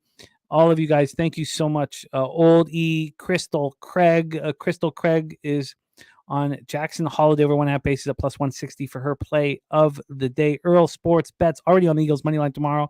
Looking towards Falcons team total over and Texans as well. Can't wait to break down more football with us. Shout out to Jermaine Conley, France alt line at plus 2.5. We thank all you guys. G Martinez, thank you. Top Crocodile, that's Monica. Thank you guys. Truly thank you for all that you put in for our show. And Billy Freeman says Harrison is still in the game, but DJ Hertz is not. Cash that under 6.5 strikeout bet. Great bet. Perfect. Jose, thank you for all your hard work. Can't wait to rock with you again tomorrow.